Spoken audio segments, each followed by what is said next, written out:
Greetings,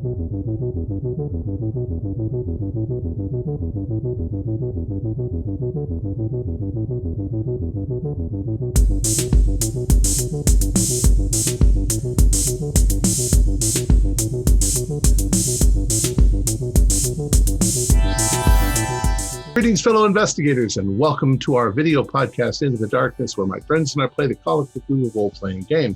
I'm your host, Tom Rayleigh. Before we begin tonight, I just wanted to remind our listeners that our club pins have arrived and that they turned out super cool. So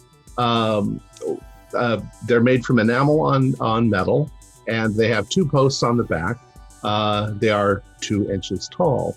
It's good quality. You can purchase them from Etsy. I'll post the link below. Your purchase will greatly help our club to continue to provide you with this kind of entertainment. Our scenario is The Central Tree. It was written by Matt Ryan and Noah Lloyd, and it's available on the website Reckoning of the Dead. I changed the title, but you can find the real title in the description. This is a one-shot, and it's the 4th time that we've run it. That being said, let's begin our journey into the darkness. The weather was gloomy. The sky was overcast. There was a good deal of dirty black snow lurking in the shady places, despite it being early spring. The date is April 14th, 1926, and spring break is almost over. A handful of faculty members from the Miskatonic Biology Department have been called to a meeting with the head of the department, Dr. Homer Winside.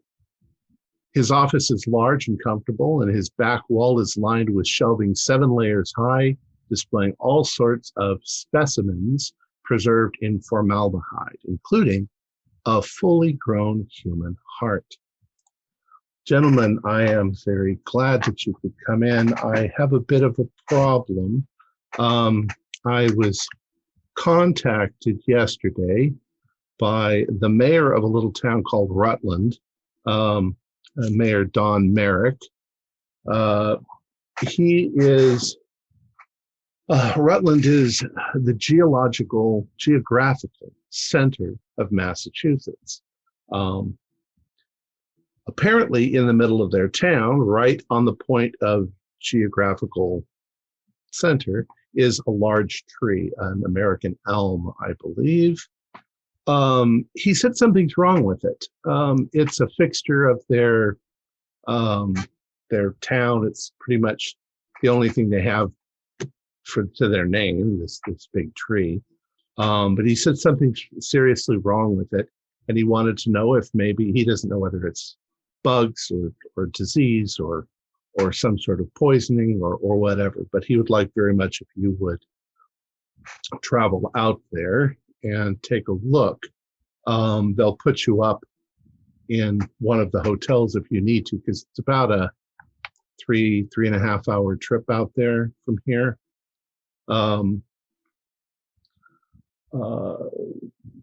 So that's what I need you to do if that's at all acceptable to you. You're free to take whatever equipment you might need. Do you have transportation? One of you probably has a nice town car. Any questions? Sure, I can provide transportation for everyone. Oh, excellent. Martin? So that's really all I needed to tell you. If you have any questions, I mean, I don't really know much more than that. What is it? Do you know the nature of the decline of the tree? Is it only that he said it's just in the last couple of days that he's noticed anything at all.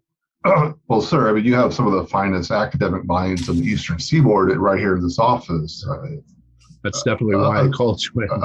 A simple tree? I mean, there's no botanists in town or out there? I don't know. He called us. He wanted experts. They really don't want that tree to be lost. You know what I mean? It's, things are important to different people for different reasons, I guess. So we're goodwill here. The mayor reaching out to us. We're just trying to foster goodwill. We are. Well, we're one of the leading universities in Massachusetts. I don't study trees, so, but I'm willing to go out and help. Well, like I say, it might be a chemical problem or Could any be a number of bug things. problem. Could be a bug problem. Yeah, could be any number of things that might be happening to it. Yes. Yes, the department will probably get a nice donation if we are successful. Nothing I'm else, sure it will that's give true. some good publicity to our programs. That certainly is also true. Helping the community and so forth. It won't be looked down as so hoity-toity by some of the others in Massachusetts. So the mayor is Mayor Don Merrick, and I believe the sheriff is Sheriff Pete Penchant. Those are the only two names that I have here. So I'll leave it to you, gentlemen. Thank you, sir. All right. Sure. Yes. Take some, a couple nets, some small shovels, maybe some sample bottles, my usual kit. Maybe a couple books on North American bugs that infiltrate trees. Yes. Just grab some reference materials on different types of trees native to the area and any kind of ailments that might affect them. Well, since it's only a 3-hour trip, I'm just going to take a small kit to take some samples with. I suspect if we have to do some research, the library at the university would be the best place to do it. We can just, ride back and, come up with a better solution. What is it? Yeah, but you never know with these, cars and the roads these days. It might be best to take an overnight kit just in case. At least an overnight bag. Yes. Well, Always need a change of clothes. Well, what is it? I'll go ahead and take basically some small tools and things like that to keep samples. I'm a microbiologist, so enough to make a culture and get enough for some slides, but I'm not taking microscopes or any books like that. Just whatever will fit into a briefcase and probably an overnight bag, change of clothes. I'm ready to go. Yeah. Something that affected a tree so quickly, basically overnight, it could have been poisoned. True. Even sometimes So either poison it's- might take more than a day, though. It could, It is a or little curious. maybe a bug is bored into it and it's finally showing that the results of that. Mhm. I don't know. We'll go Or it see. could be a combination of things. Yes. Best to get to it, gentlemen. It's probably about 9 a.m. as you are making your final preps. From this point on, we can just say that anything that you would normally use as your investigation tools you've got available to you when you get there. All right, so you hop in your cars or your car, and you head on out. The weather is, as I said, kind of gloomy, but it's typical for Massachusetts this time of year. The roads are windy, and they are lined on either side with woodlands. So it's like traveling down a tunnel most of the way. Still, it's bright. You see, ruts in the road onto the sides, and you can see small little rivers and ponds and all sorts of things. It's actually quite beautiful driving out there. But you finally get to a point where you're getting near a larger city called Worcester, and you don't actually go into Worcester. You take the side road slightly north towards Rutland. You start to go into farm country, and You see, lower flatlands. You see cattle. You see things like that off in the distance here and there. And eventually you see up ahead of you a larger stand of trees and the beginnings of a town. Rutland's not got a large population, maybe 300. You pull into the town. Is there any elms as we're coming in and we're going through the trees? Are there any other elms that I would spot as we're coming into town? Roll. Do a luck roll on that one.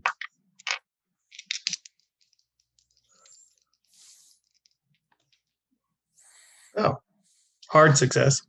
Okay. Well, luck doesn't actually have hard, but yes, you passed. Yeah. Yeah, you do see a few here and there. It's a popular tree.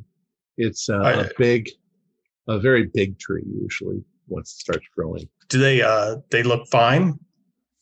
Yeah, everything looks lush and green. It's springtime. Everything is starting to get green. The countryside's pretty because, like I say, there's places where it remains shady most of the day, and there might still be piles of snow from the winter that are pretty dirty at this point. But there's also a lot of places where the grass is pushing its way through, and there are little wildflowers blooming everywhere. It's quite lovely. And the green, the color green is a light green, that predominant sort of springtime green where all the growth is brand new and I'll tell everyone else in the car, look out there. There's other elms that don't seem to be affected by anything, at least from the road here. I don't know if you want to look at them now or just go into town, but might as well start with the problem. I mean, what is it? We probably have enough references for what a standard American elm looks like in the area. We do, but we haven't been to this area, so I didn't know if it was more of a pandemic affecting more than just one tree. It still seems odd that it's affecting one tree in town. So, but no, let's go see what's right. I still suspect foul play on the tree, but perhaps as we get closer, there'll be more signs, but these look fine, yeah. So you pull into this town, and the first thing that you probably see as you're getting close to the town and pulling into it is the steeple of an old church. The predominant thing that you see in any town in Massachusetts is white. It's white walls, whitewashed buildings. There's probably a cemetery next to the church. That's completely normal. And you see a school. It looks like probably what we would call a high school. It's Dr. Leroy Doig High School, and next to you were kind of informed that it's near the school, at the edge of a field. As you're moving towards it, you can see the shape of the tree because it's a very large tree, and there are people around the tree, sort of looking at it. It's attracted the attention of the people in town. Not all of them, obviously. It's not a mob of people, but there are at least a dozen people that seem to be very curious about the tree itself. As you pull up, you notice also that there is a police car, and there is the sheriff is standing there trying to keep people away from the tree and so forth. What do you do? Assuming as soon as we pull over, I'm going to go over to the sheriff. Greetings there, Constable. I'm Professor Irwin Nelson, and these are my compatriots from the Miskatonic. Yes, Mayor Merrick told us that you were coming. Well, there she is. You look over at it, and you can see that there's some minor damage to the tree. It looks like some of the branches have been broken. And the people are milling about, looking at it. Do a spot hidden for me. You can all do it because you're all moving up and looking. No, I'm. No. Success, regular success. Okay, those of you Regular success. Those of you who didn't succeed, you're just distracted at the moment looking at the crowd and so forth. Those of you who did succeed, you notice that there are some misshapen parts on the tree towards the bottom, and a number of the people looks like they're trying to get a closer look at the problem. You see that there is something oozing out of the tree, as if the tree has been partly wounded by something. Like you'd say sap, except that it's the wrong color. It's not light yellow. It's more of a bluish purple. Ooh. I'm going to take a sample of that. Well, you're still walking up to the tree. The sheriff is he's like, now, folks, you need to get away from the tree and allow these gentlemen. These are scientists from the university, and they're going to have a look at the tree and see what's wrong with it. Some of the people are more accommodating than others. You almost get the feeling that they consider, this is like their baby, this is their tree, and something's wrong with it. But for the most part, they get pushed back. So as you come up closer to the tree, what it seems as if that something has gotten into the sap. There are places, gouges on the tree that are oozing this purpley, it's like a bright grape colored purple sap. You can all do spot hiddens, but it's really going to be more like a smell hidden. No, that's a fail. Extreme success. That's a fail. I rolled a 3. Success. Nice. Oh, there you go. So especially those extreme successes, you can definitely smell this. A very odd smell. Almost, I don't know, like the ocean, like a sea sort of smell, that sort of rotting fish sort of smell, especially if you get closer to this purpley substance that's on the tree. What would you guys like to do? Well, gentlemen, I'm not an expert on trees, but I'm pretty sure sap is not supposed to look or smell this way. So I'll take a sample, do a chemical analysis when we're back in the lab. Yeah. Okay. Go ahead. I was just going to say, tell me what your precautions are.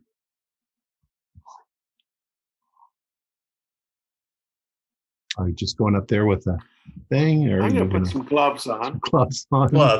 Gloves. Good start. On. Well, I'm thinking it might be fungal, so I'm going to wear I probably don't have a decent mask, but it's probably one of those cheap little paper masks. Mm-hmm. So I don't breathe into the sample at bare minimum. Put one of those on, put some gloves on with a glass vial, get a good amount of that purple ooze, and while I'm in there, the places where the ooze is coming from, does it look like there are growths coming off of the tree, or just gashes into the tree and it's oozing purple?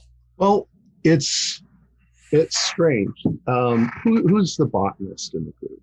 I'm the botanist. But you do a botany roll. Sure. 30, that would be a hard success. There are places where it looks like at some point the tree was wounded by something. And now, just in the last couple of days, the tree is sort of swollen up right at those spots as if it was getting blisters.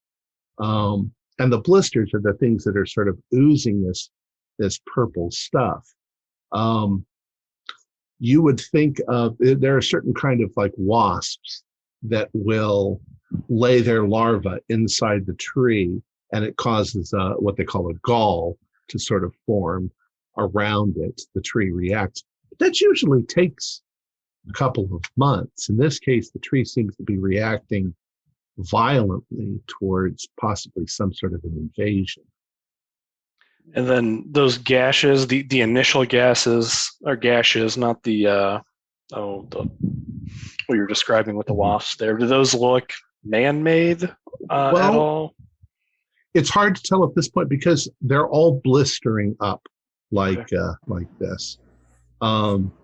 It could have been, maybe like an axe blade or something, but it shouldn't produce this kind of a reaction in a tree. The tree, you axe the tree, and it'll take it a season or two to heal the gash, but it's going to do it very slowly, and it certainly isn't going to do it with purple goop.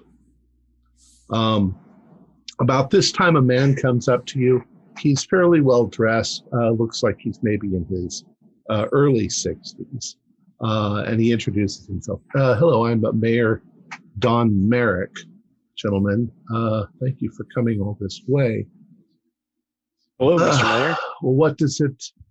Well, how does it look? It looks like something's really wrong.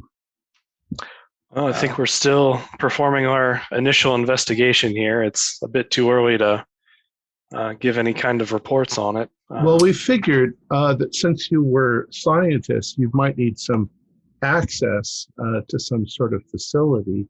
The high school right next door, they're still on spring break. You have we can let you in the science lab. They actually have microscopes and stuff like that. Excellent. Wonderful. Great. Thank you. Do you know who did the damage? We have no idea. It was Margaret over there. She's the grocer's wife. She noticed it and started telling people, and a little bit of a crowd started to gather, and eventually I got, the sheriff and I got notified. That just a few days ago, or that was just yesterday, actually. Just yesterday. Yeah, and I immediately called my friend, Dr. Winside over at the university, and we sent you out. I'm glad. We don't want to lose the tree. It's a beautiful tree. It's probably 160 years old. Does someone want it gone? This seems nobody in this malicious. It's not in anybody's way. Right. It's 6 feet off the main road. The root structure isn't digging up the sidewalk. Oh, it just seems odd. These gashes here. These on that not right. Is there a normal caretaker for this area? Not really. Probably the school, not janitor, groundskeeper probably mows the lawn out in the field there once a month. What is it? Is there any particular historical significance for this tree, like the treaty oak, or something like that? Well, no. Other than it was, we know it was planted by Jebediah Smith about 160 years ago. But he was a land surveyor, and this is the geographic center of Massachusetts. That's really its only significance. Do the school children play near it?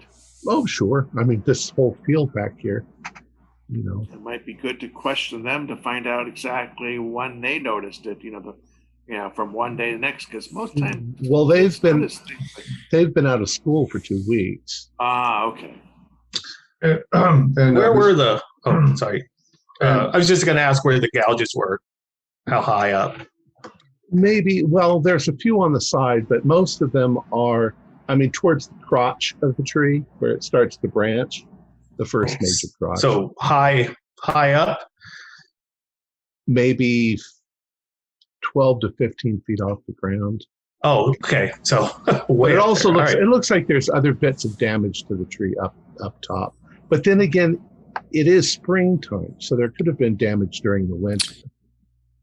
Heavy snows, and Was there a storm 2 days ago? there hasn't been a storm for 2 weeks. And Mr. Mayor, as we drove into town, it seemed like all the other trees there seem quite green and healthy. Well, this is a unique. I mean, you don't think case. this is a contagious disease, do you? I mean, We you don't know yet. right now. You don't know. Yeah, yet. too early to tell right No. now.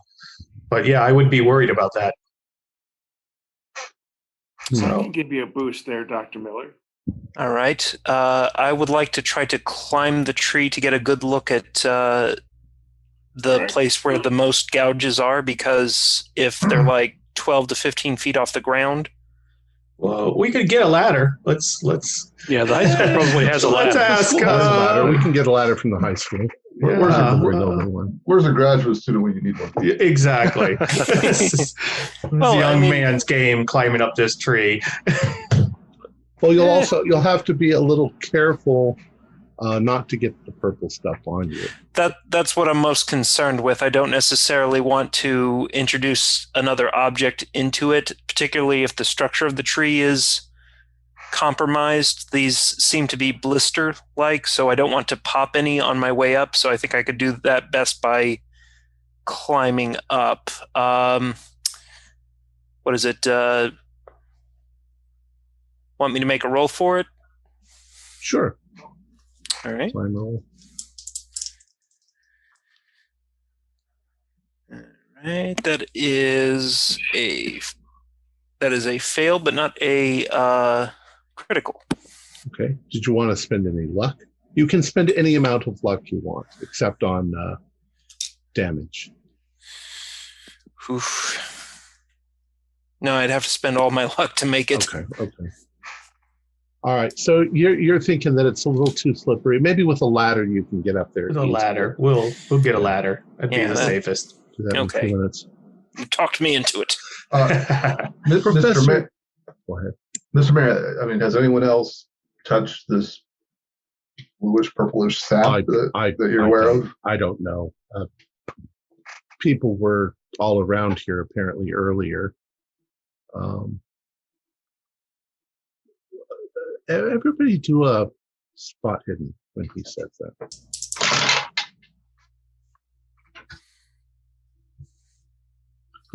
How well It's, did you do? Hard success. Regular success. No. Regular.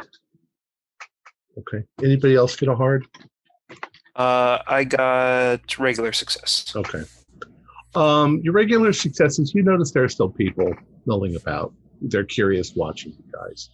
But Professor Martin, something strikes you as odd. In the dozen or so people that are chit-chatting quietly with one another, standing there with their arms crossed, watching you guys, there are two people that aren't really with the rest of them. They are in the field, walking around looking for something.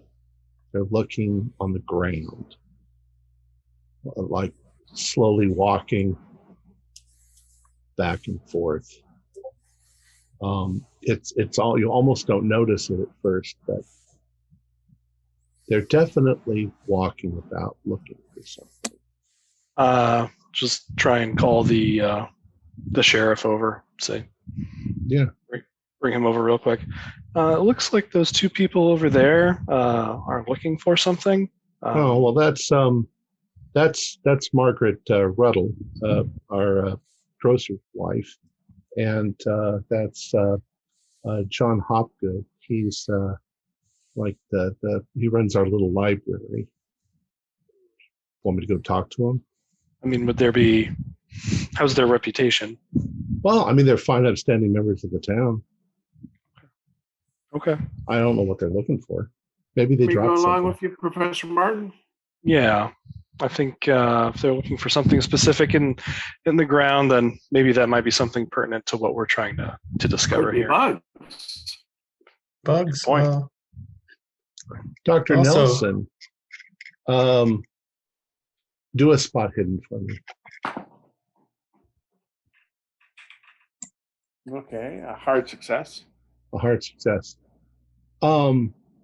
You say, might be bugs. And just instinctively, because the person that you are as an entomologist, you look down towards the base of the tree. And as you're looking, you're not surprised to notice a number of ants walking up and down the tree. But you look closer and you realize that they are gathering little bits of the purple stuff and taking it back with them. Gentlemen, Like whether it's we food. like or not, this might be spreading if it's spreadable, because the ants are gathering clumps. What is it? Dr. Nelson's stunned. Ants Uh-oh. don't ants farm fungi? He's frozen. Well, they shouldn't have gone too far. Maybe we should, again, let's test the sap itself, but we may want to dig a perimeter ring around this tree. We lost you for a second there, Dr. Nelson. Yeah, they seem to be carrying it those off ants- to somewhere. Yes. Don't ants farm fungi? Yes, but they also go after sweet sap. Sweet apps. I'm gonna follow the trail and see if I can find where the nest is at. Okay. You're in. Do your entomology roll. That's probably the best roll for you to do. Yeah. If someone's helping him, can get a bonus on that. Following, Sure, helping him but yeah, follow. he's the He's pretty good entomologist. at it. Sure, yeah. About 10 feet from the tree, there's a place where the grass sort of gives way, and there is a mound of tiny, tiny little pebbles from these ants that have excavated a nest underground. And you can see that they're carrying the purple stuff into their nest. You can immediately identify, since you're an entomologist, you can identify that they're harvester ants, the big fat red ones. Not particularly dangerous, though they have a nasty sting. But they're vegetarian. They collect seeds usually and eat seeds. You don't know why they would ever go for the sap of a tree. Even sweet sap, it's kind of, they'll tear apart another bug and eat it, but they're normally eating seeds. Hmm. So it's unusual Interesting. behavior. I'm wondering if this stuff releases some type of pheromone that's throwing them off then. What is it? Have I gotten that ladder back? Yeah, there's somebody coming with a ladder right now to set it Okay. up. I'm going to carefully mark where the nest is. I'm going to take a few samples of the ants too to take a look at, because if they've been taking this, maybe I can see if it's having an effect on them. Okay. So you collect a few of them into a vial. Martin, don't forget to talk to that couple over there while I'm doing this. Yes, and need to talk to them, and I'd like to examine the trees in the immediate area as well. Would anyone like to come with me to go talk with that couple? Maybe after I climb a tree. I'll hold the ladder. Well, then when you're ready, gentlemen, I'll take you over and unlock the schoolroom. I can join you, Professor Fraser. I don't Wait, think I'm much help around the tree, to be honest. Well, I'll go ahead and give the samples that I've already collected to them so they can get it to whatever facilities we have. Okay.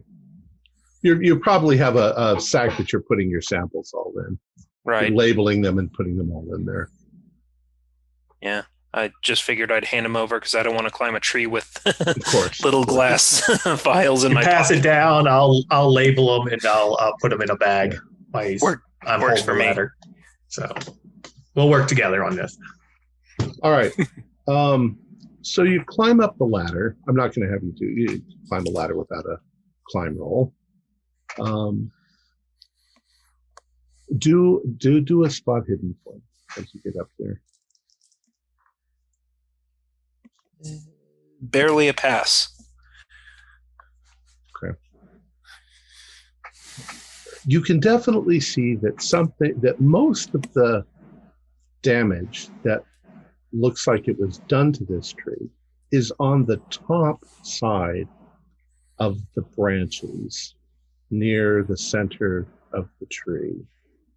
Ooh. So if we're talking about, we talked about chopping, you would have to have literally climbed up onto a ladder and chopped down on the top of the. Or something fell?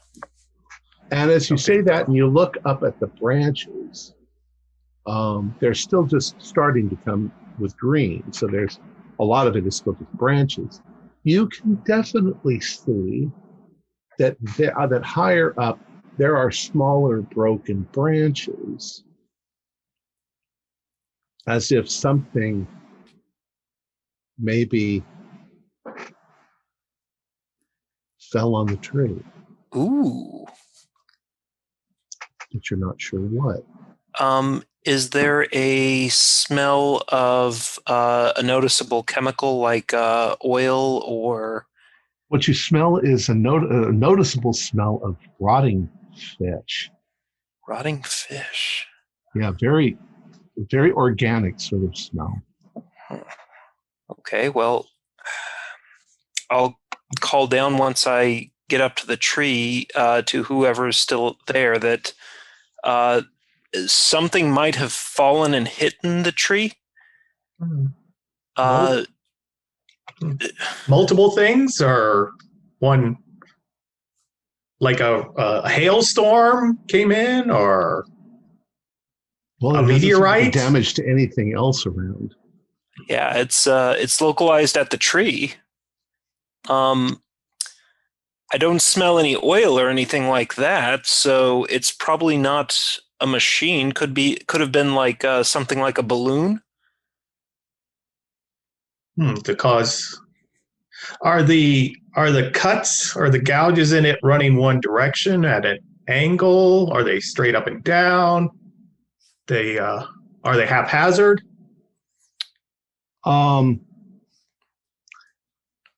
If something were to have fallen from above, it would have hit the branches coming down and would have been spinning or flying apart. So yeah, they're not really in any particular direction. Strange.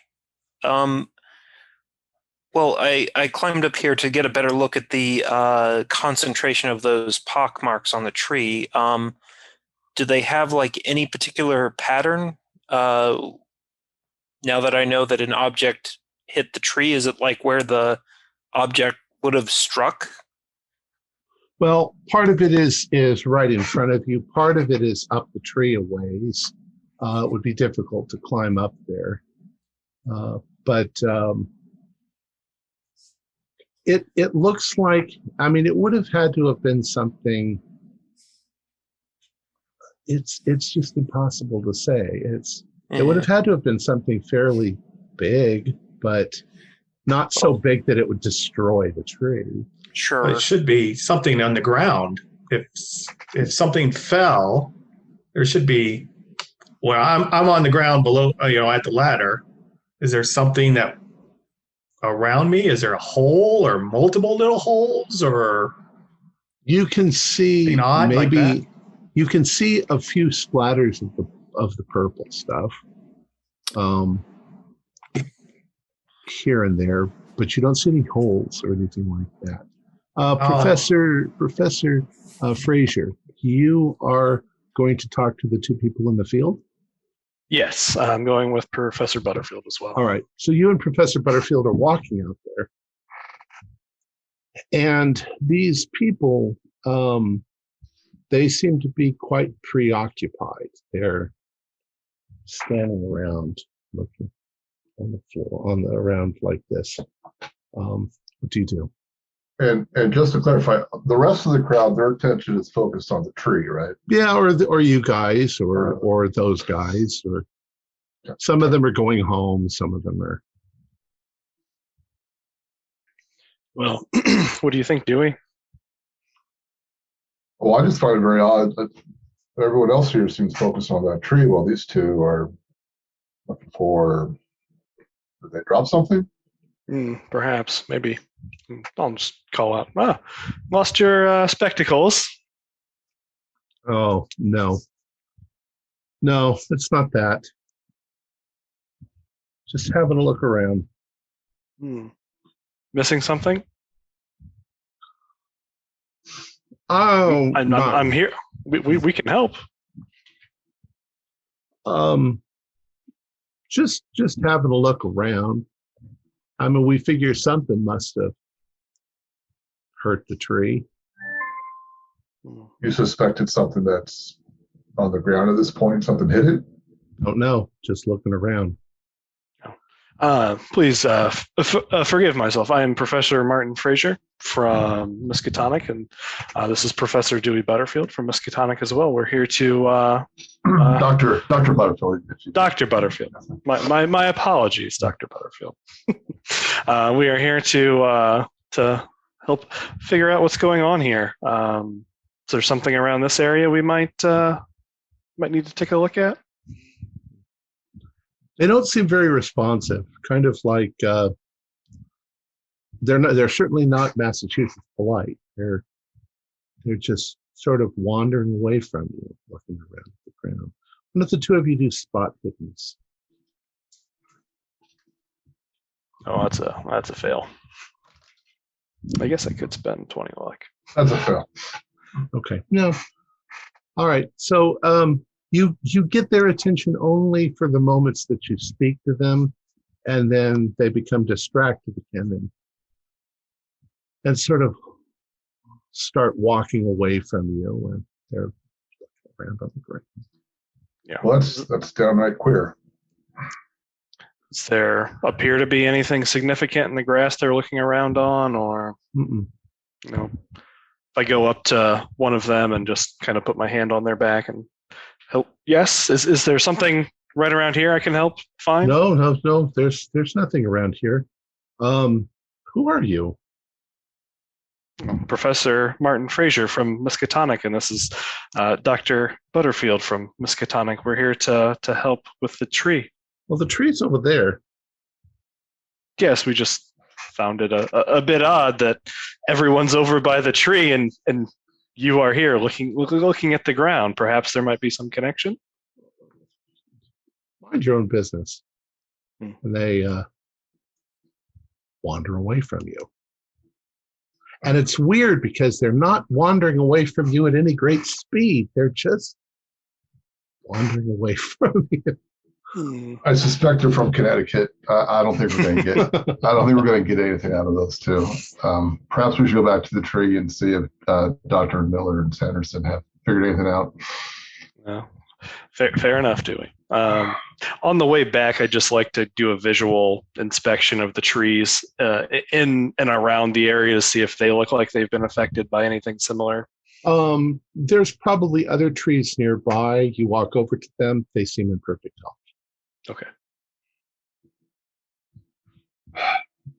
So you all sort of gathered together back at the tree, correct? Dr. Miller, do you come down from the ladder? Yeah. Okay. Gentlemen, shall I open up the lab for you? Please, and yes, please.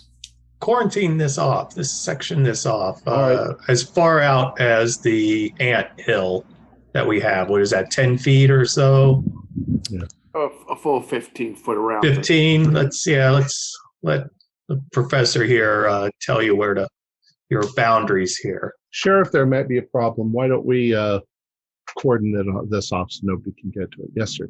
And he Thank you. goes to get Officer. whatever he needs to do that. The school's right over here. You realize the school is about 50 feet from where the tree is.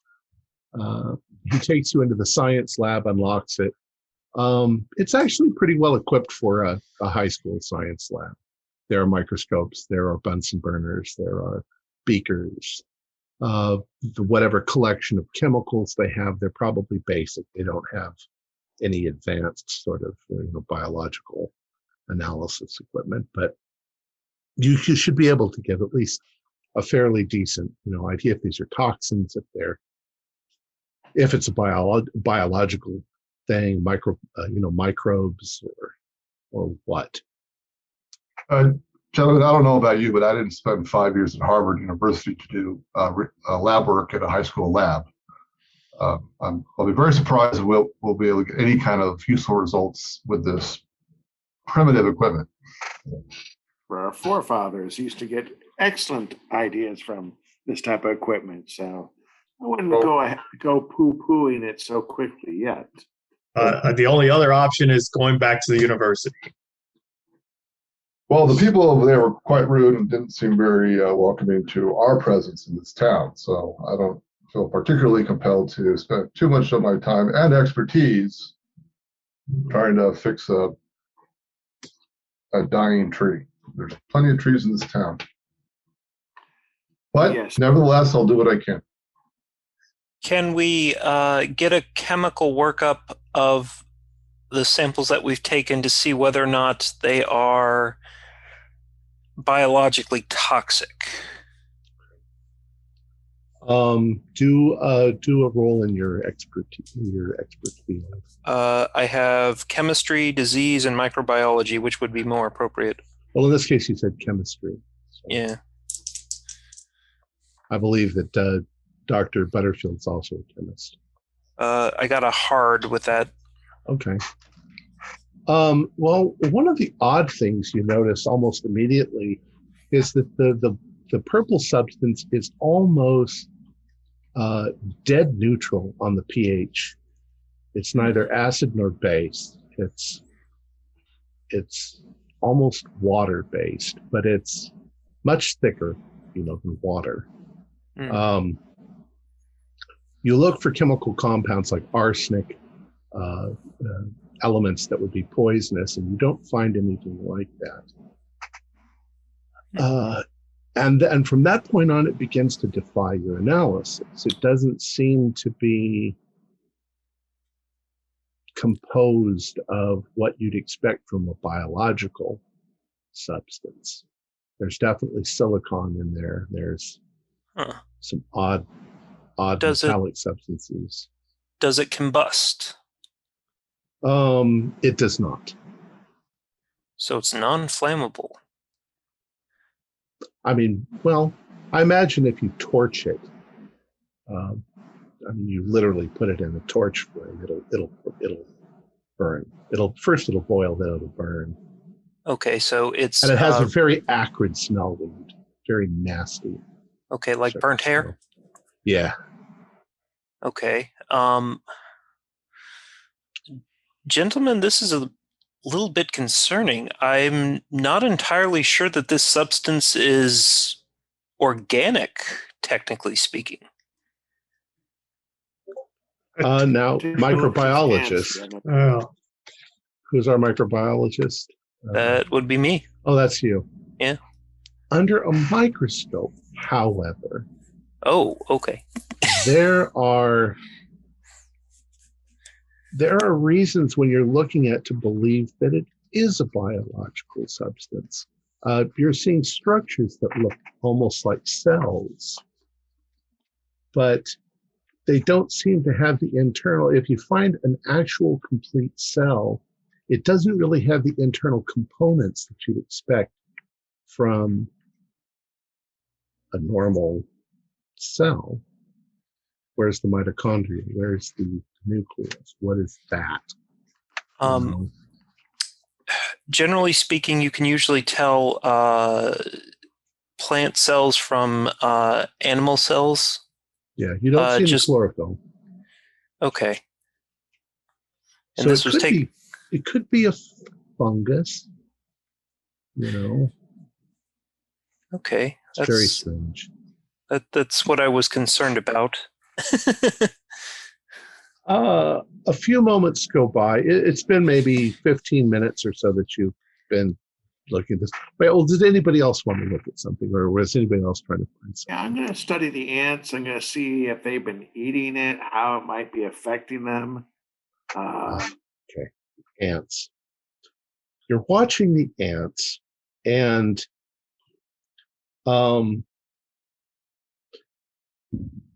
we'll do an entomology. I'll have you do it because we're talking about the actual behavior. All right. I had a regular success. When you collected them, each of them had a little piece of this purple stuff.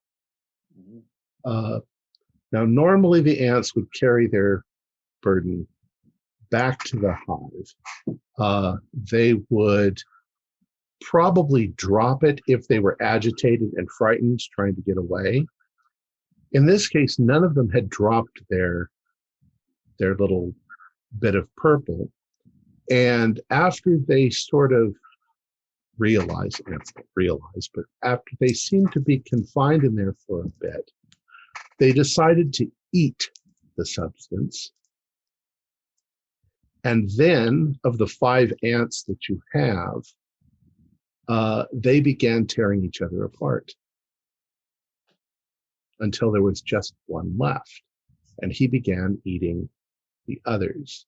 And as you're thinking that, the door opens and the sheriff steps inside and he says, gentlemen, we have another little situation that might be related to this. One of our farmers, Farmer Dennis O'Neill, has just pulled up, and he says that some of his cows are dead in his field, and they seem to have some sort of purple goop on them. Purple goop, you said? Yeah. I assume he's like on the tree. It's about a mile from here. Okay. Before we do anything else, I'm going to go over to the sheriff and say, we cannot allow anybody to enter this room. Okay. If the purple spots have crossed from a tree to a bovine, whatever it is incredibly reactive or contagious. Well, I mean, you'll have to come and see. I mean, I don't know how the two things could be related. Well, no, I'm saying come over here. No. I'm not saying that. I'm saying that no one who has not already made contact with this purple goo should make contact with this purple goo. You've cordoned off the tree. Go ahead and can you cordon off the school to make sure that nobody else enters to have contact with our samples? Sure, and I'll get everybody to go home. All right. Yeah, that would be best. Right. I'm concerned about some sort of biological hazard. Well, meet me right outside the school in about 5 minutes, and we can drive over and take a look at Farmer O'Neill's. Understood. Let me go take care of that problem right now. I'll get one of my deputies to help. After he leaves, I go, gentlemen, I just saw something very interesting with these ants. Normally, ants will drop what when they're captured like this and drop what they had. These ants didn't do that, and then they ate it. Then they all started attacking each other until there was only one left. And that one started devouring the other ants. That's not normal ant behavior. No. Sounds like we'll have to take a look at that nest a little closer, too. I start we need handing to- out paper masks to everybody. Yeah. I think we need to be extra careful on this. Hey, well, we have the nest kind of quarantined right now. We need to check out those animals. I would think that would be more your area, Professor Sanderson. Yes, I'll definitely come out. Should we go out as a group or should we split up? I was wanting to take some soil samples as well out here too, maybe Well, to see if it's spreading. Why don't you go ahead, Sanderson? Go out there. Maybe one of you others go. I'll collect the soil samples for you because you want samples around the tree, correct? Correct. And just radiate out to our perimeter. Because of the infectious nature of this, if it crossed from a species as diverse as an American elm to a bovine, this is incredibly either reactive or infectious. So I think I should accompany you, Dr. Sanders. Please. Please. I think I'd like to go as well. Then I will stay here with Professor Nilsson and keep an eye on the tree and make sure people keep at a distance. Okay. Keep an eye on that couple out there as well. So Dr. Butterfield and Dr. Nelson are staying and going to collect soil samples. And Dr. Miller, Frazier, and Sanderson are heading with the sheriff and Farmer O'Neill out to his property. You got two cars. You've got the police car and you've got the truck that the farmer came in. So you'd have to split up. It doesn't matter how you split up. But I'll give you guys the chance of, we'll split you up. How do you want to split up? One of you can go in the truck and two of you can go with the cop. I'll hop in the truck. Okay. All right. So I want Martin, you can question the farmer, and the other two, if you want to say anything or ask the sheriff anything, you can do that now. Let's start with Martin. Yeah. And so when did you say you first noticed this? Oh, just a little while ago. I've got about 30 head of cattle, and they normally, I start bringing them in before the evening gets here. And I know, they actually are they're not smart animals, but they're kind of smart. They all start wandering over to the barn, and I always do a head count as they get there, and I counted, and there were 4 missing. So I walked out into the field to see if I could see them anywhere, and it took me a little bit, but I finally found them, and they're lying dead on the ground with some sort of stuff on them. So I came in to tell the sheriff and found out about you folks in the tree, and he said it might be related, so that's why you're here.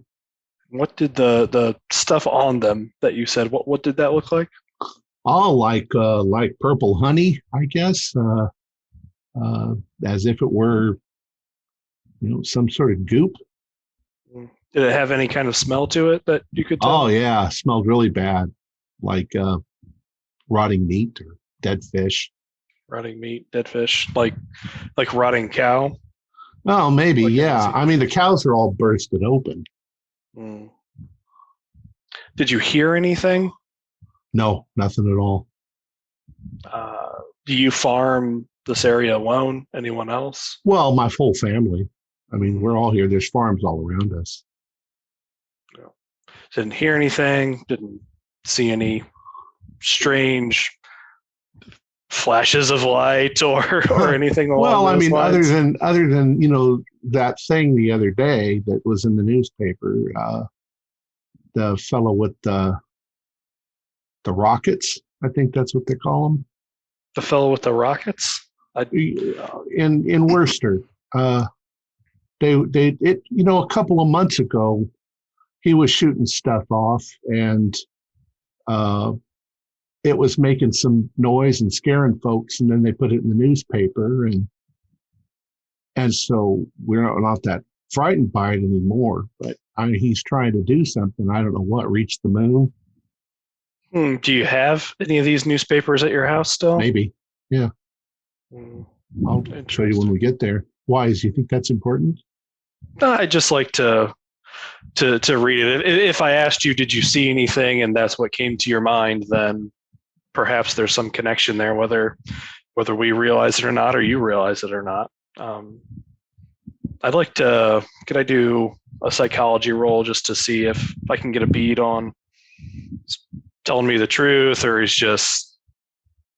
Yeah, he seems honest enough. You don't. He seems honest enough. Yeah, sure. So, guys, pull into this farm, and it's a fairly nicely spacious, farm.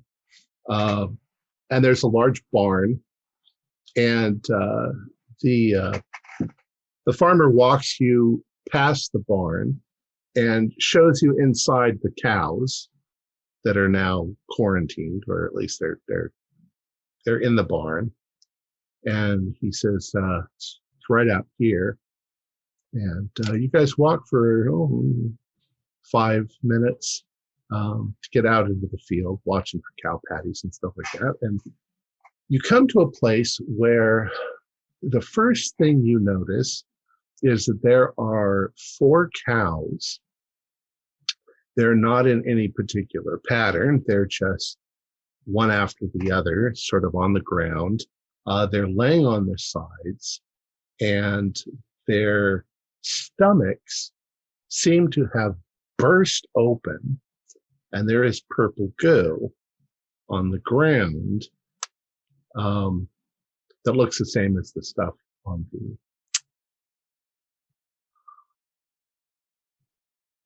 Not the best smell. No, I'm putting on my heavy boots and definitely donning that mask. There's not gallons of it, but you understand. Double masking. It doesn't matter. This is gross. Should we wade in? Well, I mean, It's not that much. do you want to take one of these and put it on the back of the pickup and take it back to the lab? Probably weighs 2,000 pounds. Yeah, you can't. But even if we could, I might caution against. We're not sure what this is. Transporting it. Well, that that's great of why a distance uncontrolled. Let's try that's to get why a sample of the goo. And I don't think with it we should just leave it out in the middle of a field, though. Like, especially if it is contagious. well, he should move all of his cows that were in this pasture out, if he hasn't already. He's moved them into the barn, but they were And- all together earlier. Well, So what is it? the whole herd was all together. Yes. So we may want to keep an eye on the whole herd and keep them away from any other livestock that you may have. Yeah, I suspect a biological contaminant. So let's get whatever information we can and then dispose of the bodies. If there is some kind of capability, we saw. I mean, if it's the farmer says to you, if that's what we need to do, I can get a bunch of gasoline. We can burn the damn things. May want to think about that, but maybe not right now. Let us. Yeah, go ahead and pile it up. Get it so that when we can use it once we're done. I'll get my tractor out here. I can dig a pit. We can put them all in that and light it on fire. Sure, you have plenty of experience doing this. It happens, yeah. So, did it look like they drop here? Do a spot hidden.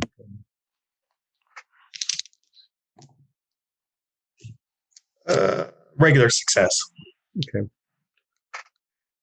When you look at the cows, I mean, it's revolting. In fact, it looks like something exploded from inside their stomachs. And once you sort of think that, you turn around and you look closer at their heads, and you definitely see purple goop around their mouths, as if they were eating it. So let's set up a search pattern, boys, and let's see if we can identify any of the vegetation here that may be what they're feeding off of. Unless it's the hay.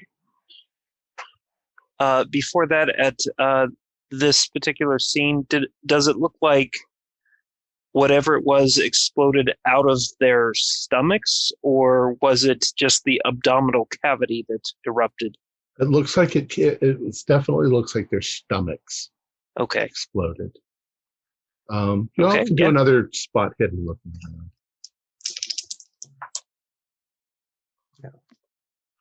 around. Simple success. Yeah. Okay. So as you're sort of looking around, you do notice some scorch marks here and there in the grass, as if something burned the ground here and there. This is where I'd like to probably pin flag those spots. Okay. And probably take the soil samples from those. Okay. All right, so you're doing that. And Dr. Miller and Dr. Frazier, are you enlarging the parameter, walking about?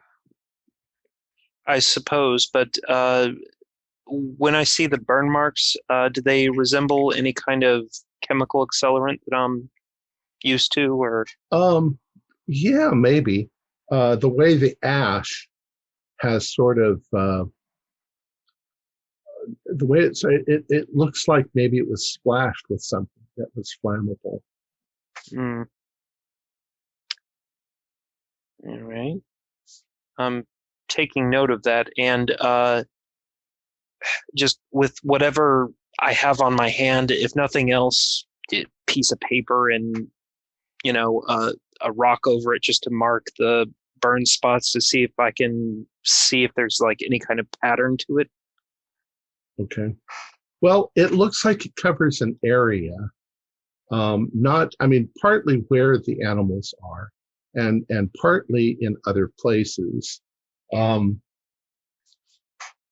don't the two of you do spot hiddens again? Fail. That's fail. Regular success. Whoever got the success? Sanderson. Okay, so Sanderson's looking around too. And both of you failed, the other two? Yep. All right. Sanderson, as you're looking around and they're looking around and all this, you all of a sudden notice that there's something metallic in the grass over to one side where there's a fairly large burn spot. I'll call everyone else over. Something's over here. Okay. You guys walk over to it and you realize, you see this, and it's about 2 feet long.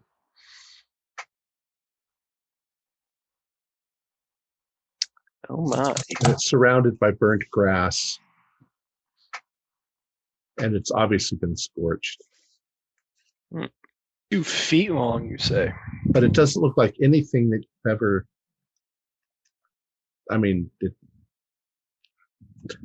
to put it in modern terms, it doesn't look alien, but it doesn't look like a piece of equipment that you can think of. Huh.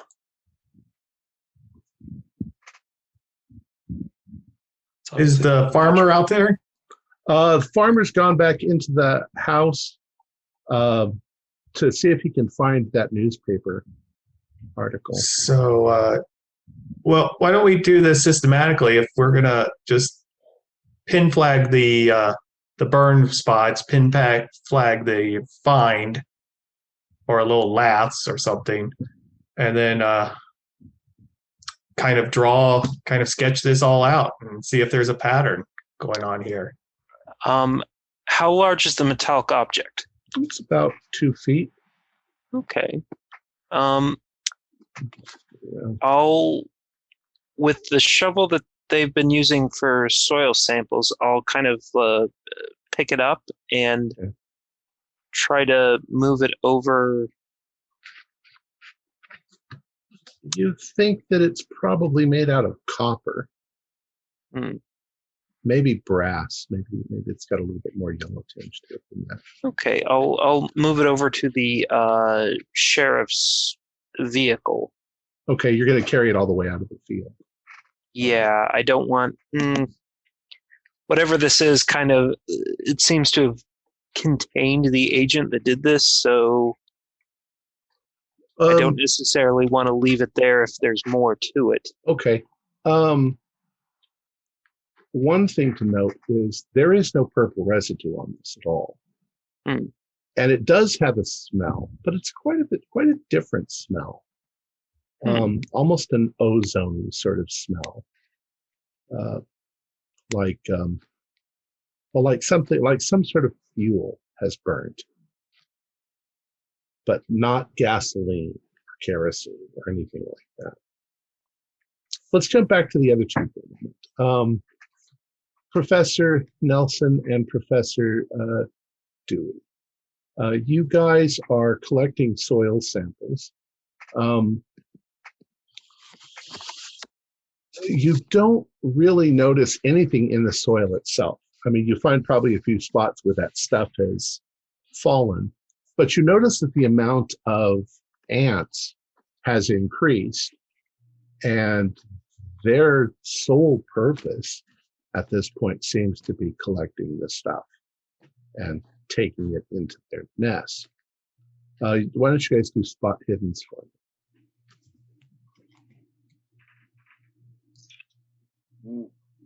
Just a success. Okay. You know that the sheriff cleared the people out maybe 15 minutes ago to leave you alone, and he's put up a barricade. You guys have been collecting soil samples, and it's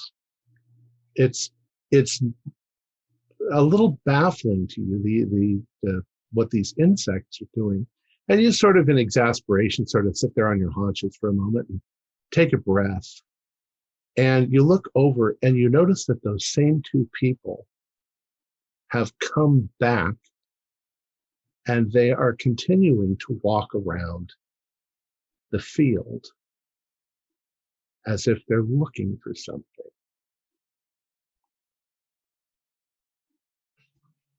Now, this is a gentleman who's apparently the librarian, and the other one is the wife of the greengrocer.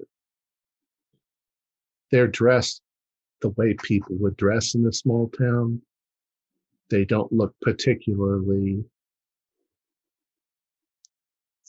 they don't stand out in a crowd. They're just regular old people. She's dressed in an old, house dress, and he's dressed as if he were a librarian. But they're completely ignoring you as they're looking about. Dr. Nelson, Yes. I tried to talk to that pair several hours ago. They were acting very strangely even then, but they weren't at all polite. We were trying to gently inquire about why they are wandering around staring at the ground. Acted very queer, very strange, very strange. Mm-hmm. You know what? I think we should keep an eye on them. They are acting strange, and obviously question them isn't going to work very well. But maybe by observation. So, remember, sometimes it's best to notice nature through observation. So why don't we keep an eye on them? These ants seem to be getting more not agitated, but gathering more of the stuff. I think I'm going to dig up this nest. Keep an eye on those two. As soon as I get this nest dig up, so I can see what's going on with this goo that's going on in this collection. I want to know what's going on in that anthill. Yeah, so my character will just keep a very close eye on these two. Yeah, and I'm going to carefully carefully dig. Yeah, go ahead, Professor. So as Professor Nelson is digging, and Professor Butterfield, you're watching these people. They don't seem to have any apprehension that you're watching them. They are making circles and slowly working their way closer and closer to the tree as they go. Like I say, as if they are systematically searching for something.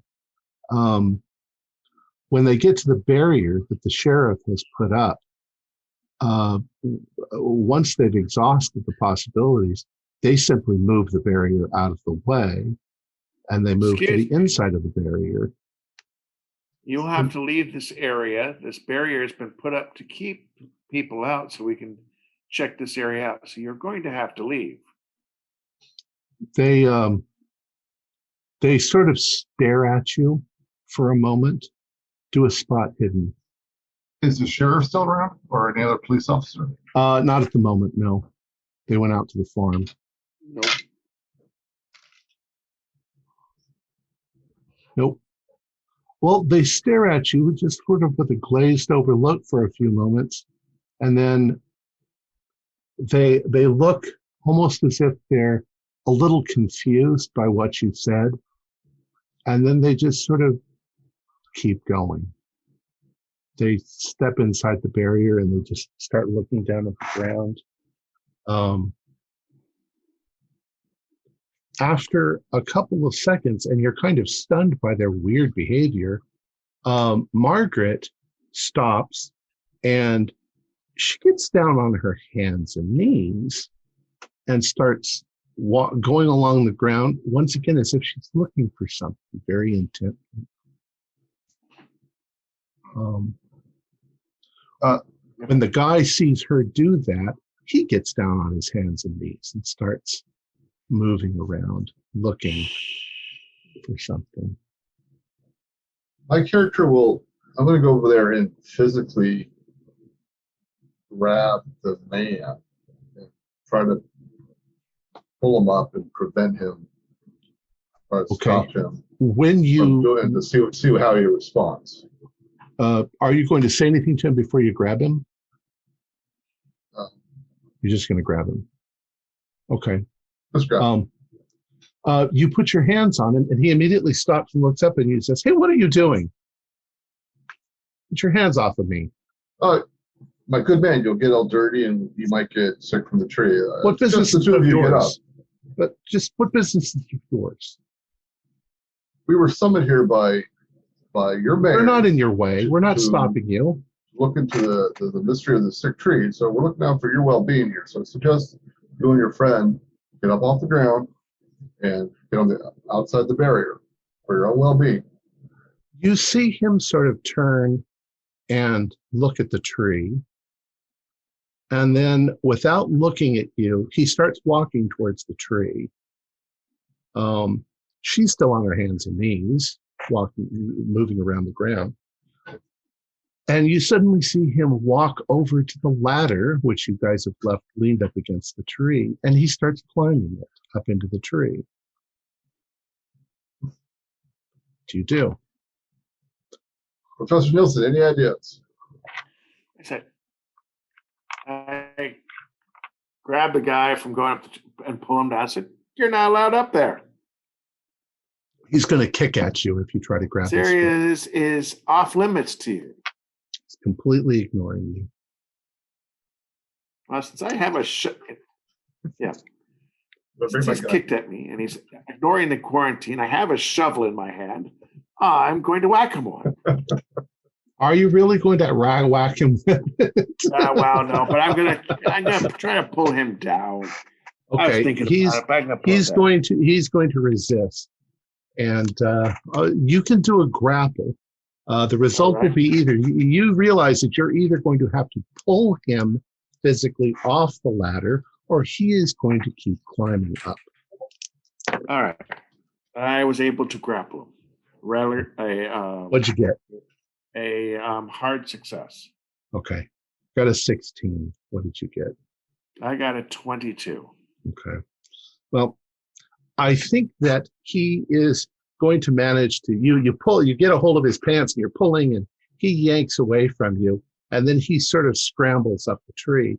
but he never looks back at you. He never acknowledges that you're doing anything. It's as if he just got his leg snagged on something and just yanked it free and continued up. He's not mad at you. He's not staring at you. He's completely ignoring you being there. And now he's gotten up to the crotch of the tree, and he's not stopping. He's climbing up into the crotch of the tree and putting his feet in rather precarious positions and trying to climb up higher into the tree. Let's jump back to the other ones. Okay. You guys you found this metal thing. Are you continuing to look around, see if there's anything else? Well, Yeah. What is it? If I get the metal cylinder back to the cop car with the couple of samples we've taken, We're not ready to leave the field yet, though. right? But like, if we're not going to take the cows with us, then we need to take pieces of the cows with us. So this is just to get the goo around the mouth. There are bits of burst organs that are definitely there on the ground. If you it's maybe some of that. Right. It's important to get like some of the tissue that the goo interacted with, so we can determine like what it's doing to the structures. So whatever I have there with me, I probably came with like, some knives or something. Sure. To probably grab some stuff even from the high school so that you have extra things to put stuff in. Right, dissection kit. It's I don't want to get too gross on this, but I'm going in for relevant tissues. Okay. So you're doing that. How about Sanderson and Martin, Dr. Frazier?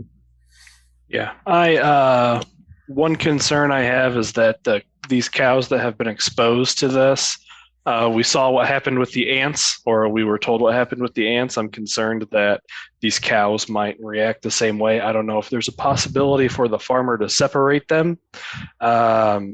Probably not, I'm guessing, but that is something I want to bring up and see if there's a way that we can separate the cows. And then also that article, the newspaper article that you mentioned before. All right. The cows are in the barn. They don't all have separate stalls, but they're twos and threes together inside the barn. They are locked behind gates. So if there is a problem, if something starts developing some sort of weird thing, then you'll definitely be able to isolate them. Okay. What is it, Dr. Sanderson? Yes. Do you think it's prudent to take tissue samples of the rest of the herd to see if there's an infection that we can determine? Yes, I think that's very prudent. I was definitely going to go, before we leave, check out the remaining herd. They're not milking cows, are they? No, they're steers. Okay, so they're not drinking or consuming any of the meat, and we'll warn the farmer of that, obviously, he's like we did before. You, so yeah, right. He's but yeah, I was going to continue my search, take a few samples, soil samples here, and then that's my plan right now. And then check the Professor Sanderson, cows. Do a luck roll for me.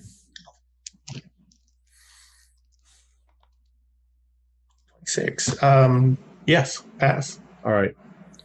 So you're getting some samples, and you notice a place in the grass right nearby where it seems like the grass has been mashed down somewhat.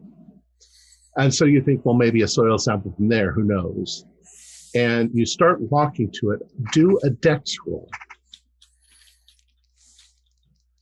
Dex 50.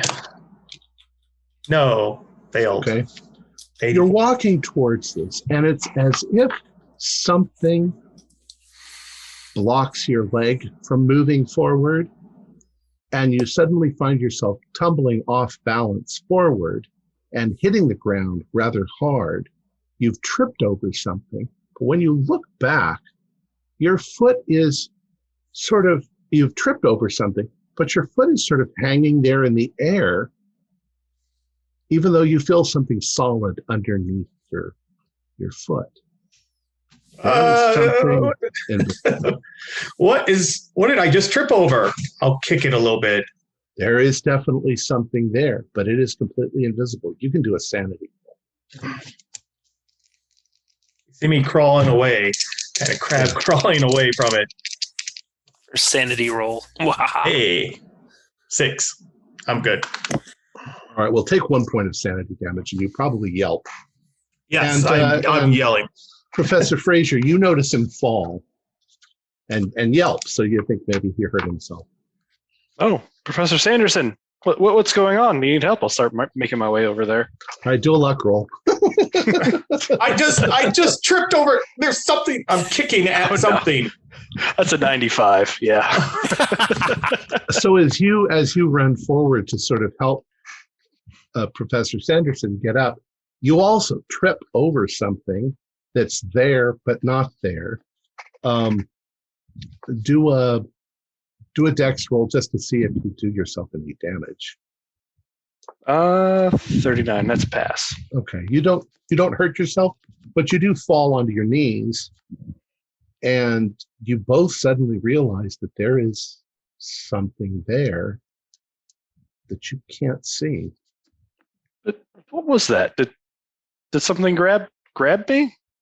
No, we tripped over something. I'm kind of kicking something here. Does it make a sound? It feels like it's not a hard, rigid thing. It's somewhat soft, like you were kicking something soft and invisible. Is it fleshy and meaty? Are you touching it? I'm not touching it with my hand. Well, you guys have gloves I did on. this, I guess. Okay. Yeah, there's something there that's fleshy and meaty. Call Dr. Miller over. It feels kind of smooth. Dr. Miller's got. Yeah, I'm elbow deep into a cow right now. Well, I'm going to take one of my soil samples and just start sprinkling it over this thing. Except for right on the very top of it, where the dirt sort of manages to balance, the dirt just falls off. But there is definitely something, well, it's very strange. It's definitely not evenly shaped. Is that a tube? But the tube doesn't lead. It leads to a flat surface, and you have no idea the shape. Whatever it is, it's a shape completely bizarre. How long can we estimate that? You're guessing that the thing is about at least maybe 1.5 feet long. And there seems to be some sort of tube that Professor Martin could kind of feel. It's definitely flexible. It's soft. It's soft to the touch, but it's also firm. Like it would feel like as if you were touching a dead body that was invisible. Ugh. Yeah. It's a dead body. Are we talking another dead cow, perhaps? Doesn't I feel like just cow shape. You do notice places now that you look around at where there's that purple stuff in the grass. I'll keep my hands away from that. Right. Maybe the farmer has a tarp or something that we could maybe lay it on the ground and maybe roll this onto it. Oh, you need a tarp? Well, yeah, I'll go get the tarp. Some shovels or some poles. Here's the article. I found it. Oh, yeah. Thank you. Grab that. And... He hands Professor Fraser the article. You want to see it? Yeah. It's in the Worcester newspaper. Meteor-like rocket startles Worcester. Clark professor's test of new propellant to explore air strata brings police to scene. Worcester, Mass., April 2nd, 1926. A rocket designed by Professor Robert H. Goddard of Clark University in his experiments to explore the upper air strata was sent through the air in an isolated part of Worcester this afternoon like a flaming meteor with a roar heard for 2 miles around. The noise was such that residents called police headquarters saying that an airplane was shooting along on fire. 2 police ambulances scoured the area looking for victims, and an airplane left Grafton Airport to aid the search. It was later learned of the experimental launch, and the public has since been warned of possible future tests in the coming weeks. The experiments mark the climax of 17 years' work by Professor Goddard to design a projectile that can penetrate the upper air regions.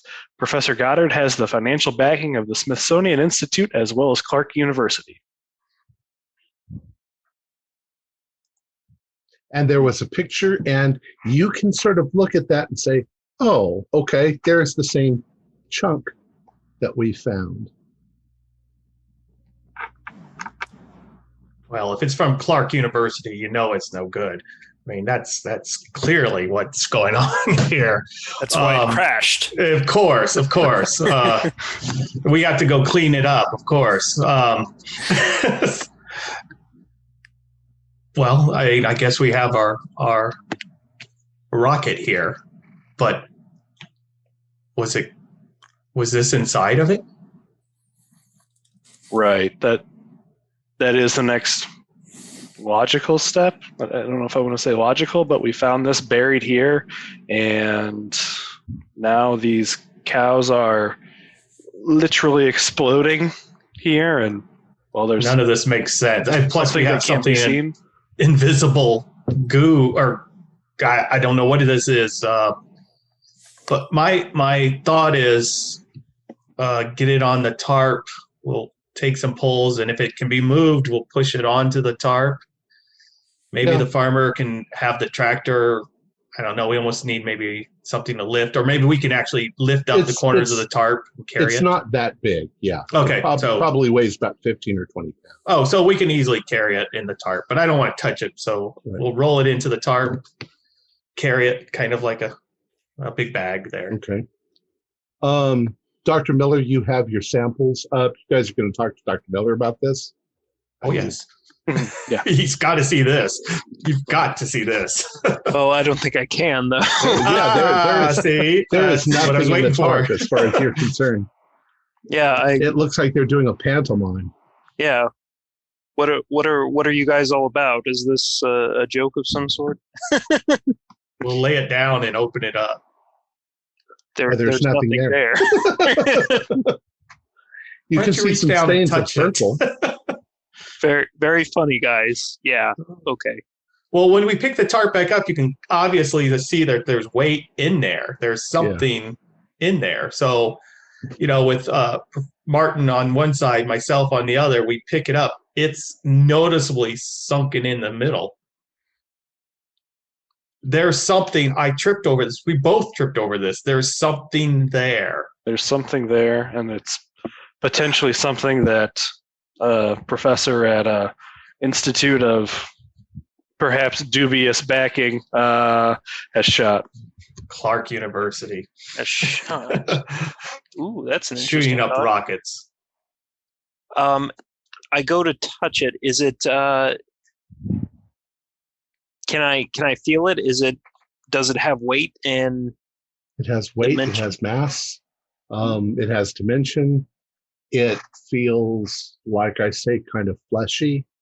Though the shape of it, you can tell that there are ragged edges to parts of it. Mm-hmm. And then there are parts that are smooth, and there's a strange sort of tube coming out of it. To sort of follow the tube along. Right. You can feel that the tube goes along for maybe 18, 20 inches, and it's getting smaller as it goes, but then suddenly there's a round bulbous sort of end to it.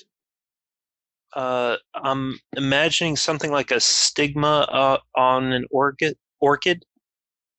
Yeah, kind of like that. Yeah. Okay.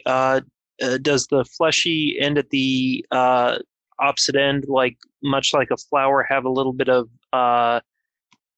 either granular, like powder feeling stuff, or sticky? It feels smooth, almost glassy on one side. Glassy. Interesting. Maybe if we take it back to the lab, we could take a sample of it. And Well, actually, I'd like to, with whatever knives or whatever I was using before, can I, and this may be hard because of it being invisible, can I attempt to kind of shave the surface layer off and see if it's just the surface that's refracting light, or if it's invisible all the way down? All right. You begin to, try to scrape along it or something like that, and you find that your knife is moving very smoothly over the surface. You try to catch a part of it to where you can see if you can cut down into it, and you find that it is incredibly tough. You can't seem to pierce it with your knife. Maybe you don't have a good enough grip. Maybe you need something stronger. Maybe it's not. Well, it's fleshy and limp, so it's very hard to cut into. Anyway, yeah. Okay. Let's jump back to the other two. You guys are standing here, and this fella has climbed up into the tree. Now, he's become very precarious. He's trying to pull himself along the limbs up higher, and you see that he sort of stops. And as soon as he stops, Margaret, the woman on her hands and knees, suddenly looks up where he is, and she stands up, and she starts to move over under the tree where he is. And what you're supposed to do is spot hiddenness for me.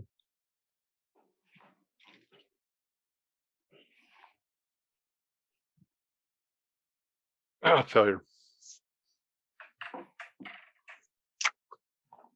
Okay. She's standing there looking up, and he seems to be doing some very odd movements in the tree. At first, it's bizarre. He seems to have put his hands up, and he's almost moving like he's dancing. And you're like, what in the hell is he doing? And his hands are like this as he's sort of doing this. And he's moving back and forth. Now, as he's doing that, he's not touching the tree. But you notice that the tree branches are starting to do this along with him as he's doing that. And then he's sort of doing this to the tree, and then suddenly he does sort of like this, and you hear something thud into the ground, and the grass is suddenly crushed right next to where Margaret is. And Margaret immediately looks down at the spot, and she sort of puts her hands like this, and she's leaning on something that's invisible.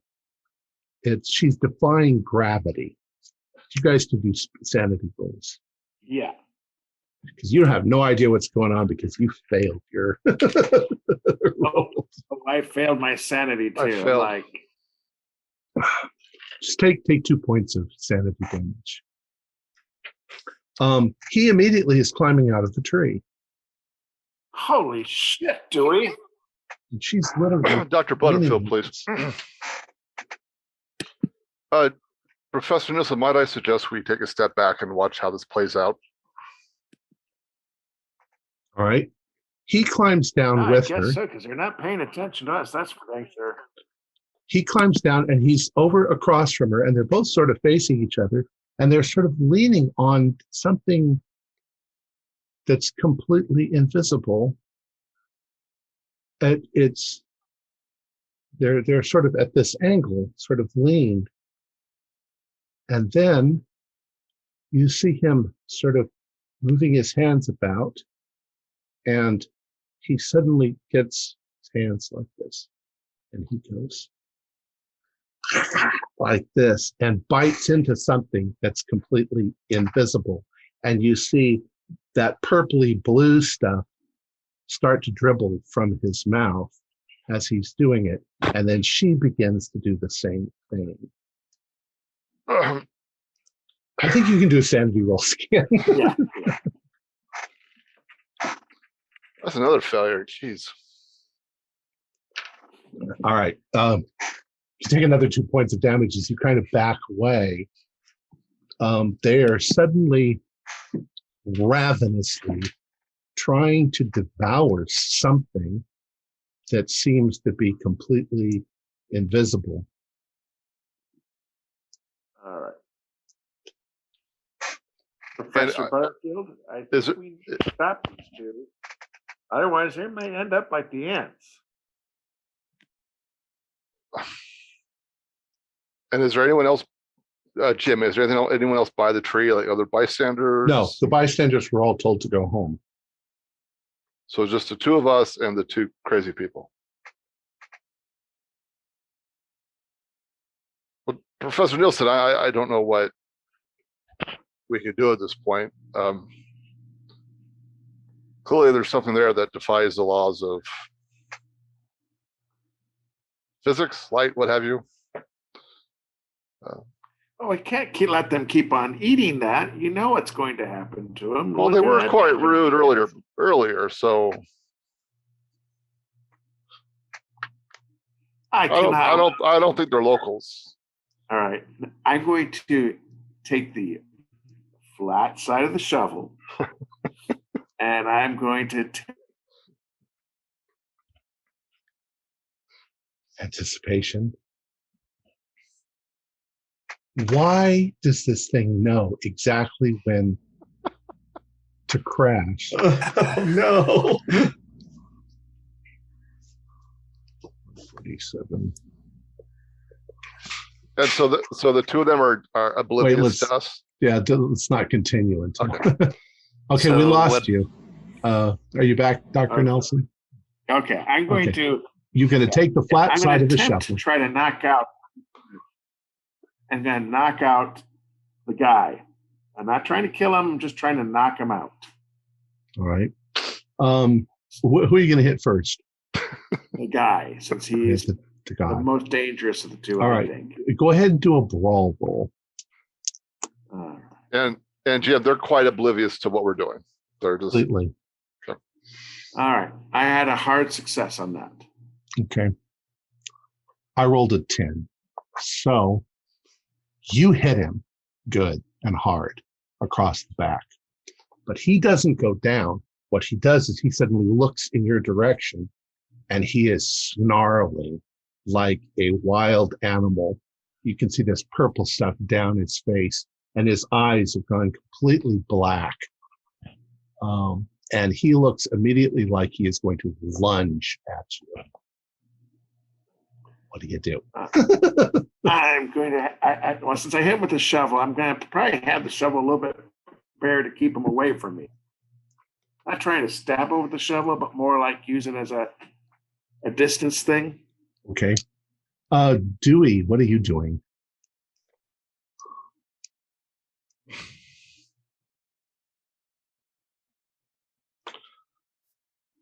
I want to, I guess, find like a medium-sized rock on the ground and try to throw it at whatever. Like, There's not really any rocks. Nothing like that, around. okay. Yeah. Well, I'm going to take a step back from Professor Nielsen getting killed by this crazy guy, and I'm just going to observe how this plays out. Okay. Yeah. All right. He is going to lunge at you, Dr. Nelson. You're going to try and dodge, or you're going to try to fight back? Maybe I can get his office. I'm going to try to fight back. Okay. Go ahead and roll. Oh, that was interesting. It actually landed on itself. Interesting. Okay, I had a regular success. Okay. He did not. He failed. So he seems to be out of his mind and not very coordinated. You bring down the shovel across. You whack him across the face, and he goes down to the side. And as he hits the ground, he seems to be somewhat dazed, but he's dazed like an animal, and he's growling. And I'm going to move away. You now hear that. You I'm now gonna hear move Margaret away start to now that growl. he's- So Margaret has begun growling as well. I'm moving away. You're moving away, moving over where Dr. Yeah, Butterfield back is. away quickly. Don't come over here. Yes. Is there anything nearby I could use as like a weapon, tools, piece of wood? Probably not. No, okay. Your nearest shelter is the classroom. It's about 50 feet away. As I say, Professor Nielsen, discretion is a better part of valor. I suggest we hoof it back to the lab, and maybe we can lock the doors. I'm going to carefully back away because I'm not going to turn my back, but I am going to back away further, see if since we're moving away, maybe. You have every reason to believe that they are going to come after you in a moment at full. He wasn't holding back one iota, so.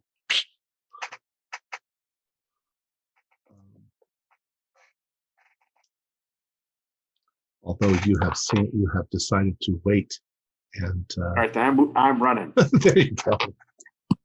All right. So you guys are both running back towards the school? Yeah.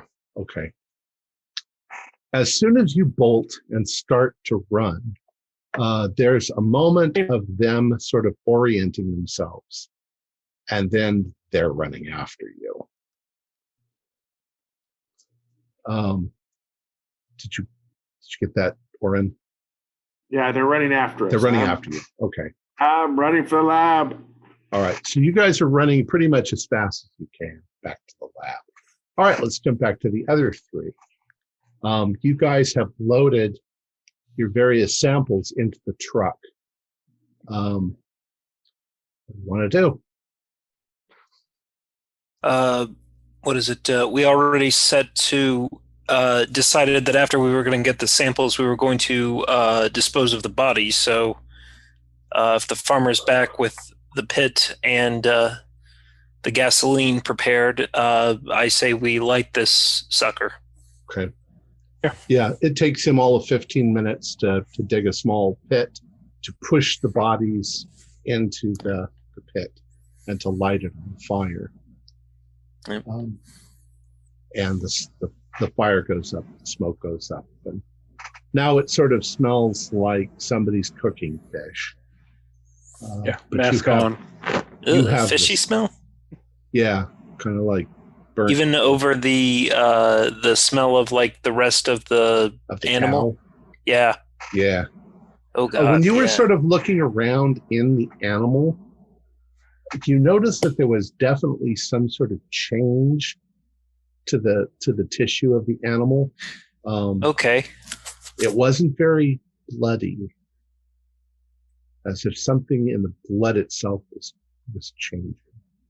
Like a tumorous growth, or no, like the chemical composition of the blood itself was somehow changing.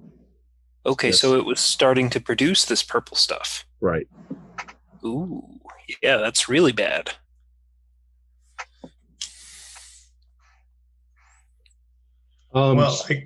We were gonna go just check the cattle that's alive still, take some samples, and it sounds like definitely draw some blood from them, and then I'm good to go back if you're ready. Yep. Okay. Yep. Mm-hmm. You check the other cows. You're unnerved. You're very unnerved by this whole thing. So you just say, you don't know how quickly this develops. You don't see any immediate signs in any of the other cattle, but you might, you tell the farmer, And the farmer's upset, obviously, because he could lose his entire Oh yeah, 30 head very of much. cattle. Yeah. But if it's a disease, it has to be done. So he's very well aware of that. He's a farmer. He understands the horrors that sometimes happen on farms with diseases. So you guys get your samples. You get your weird invisible thing. You've got the tank. And you're going to head back into town.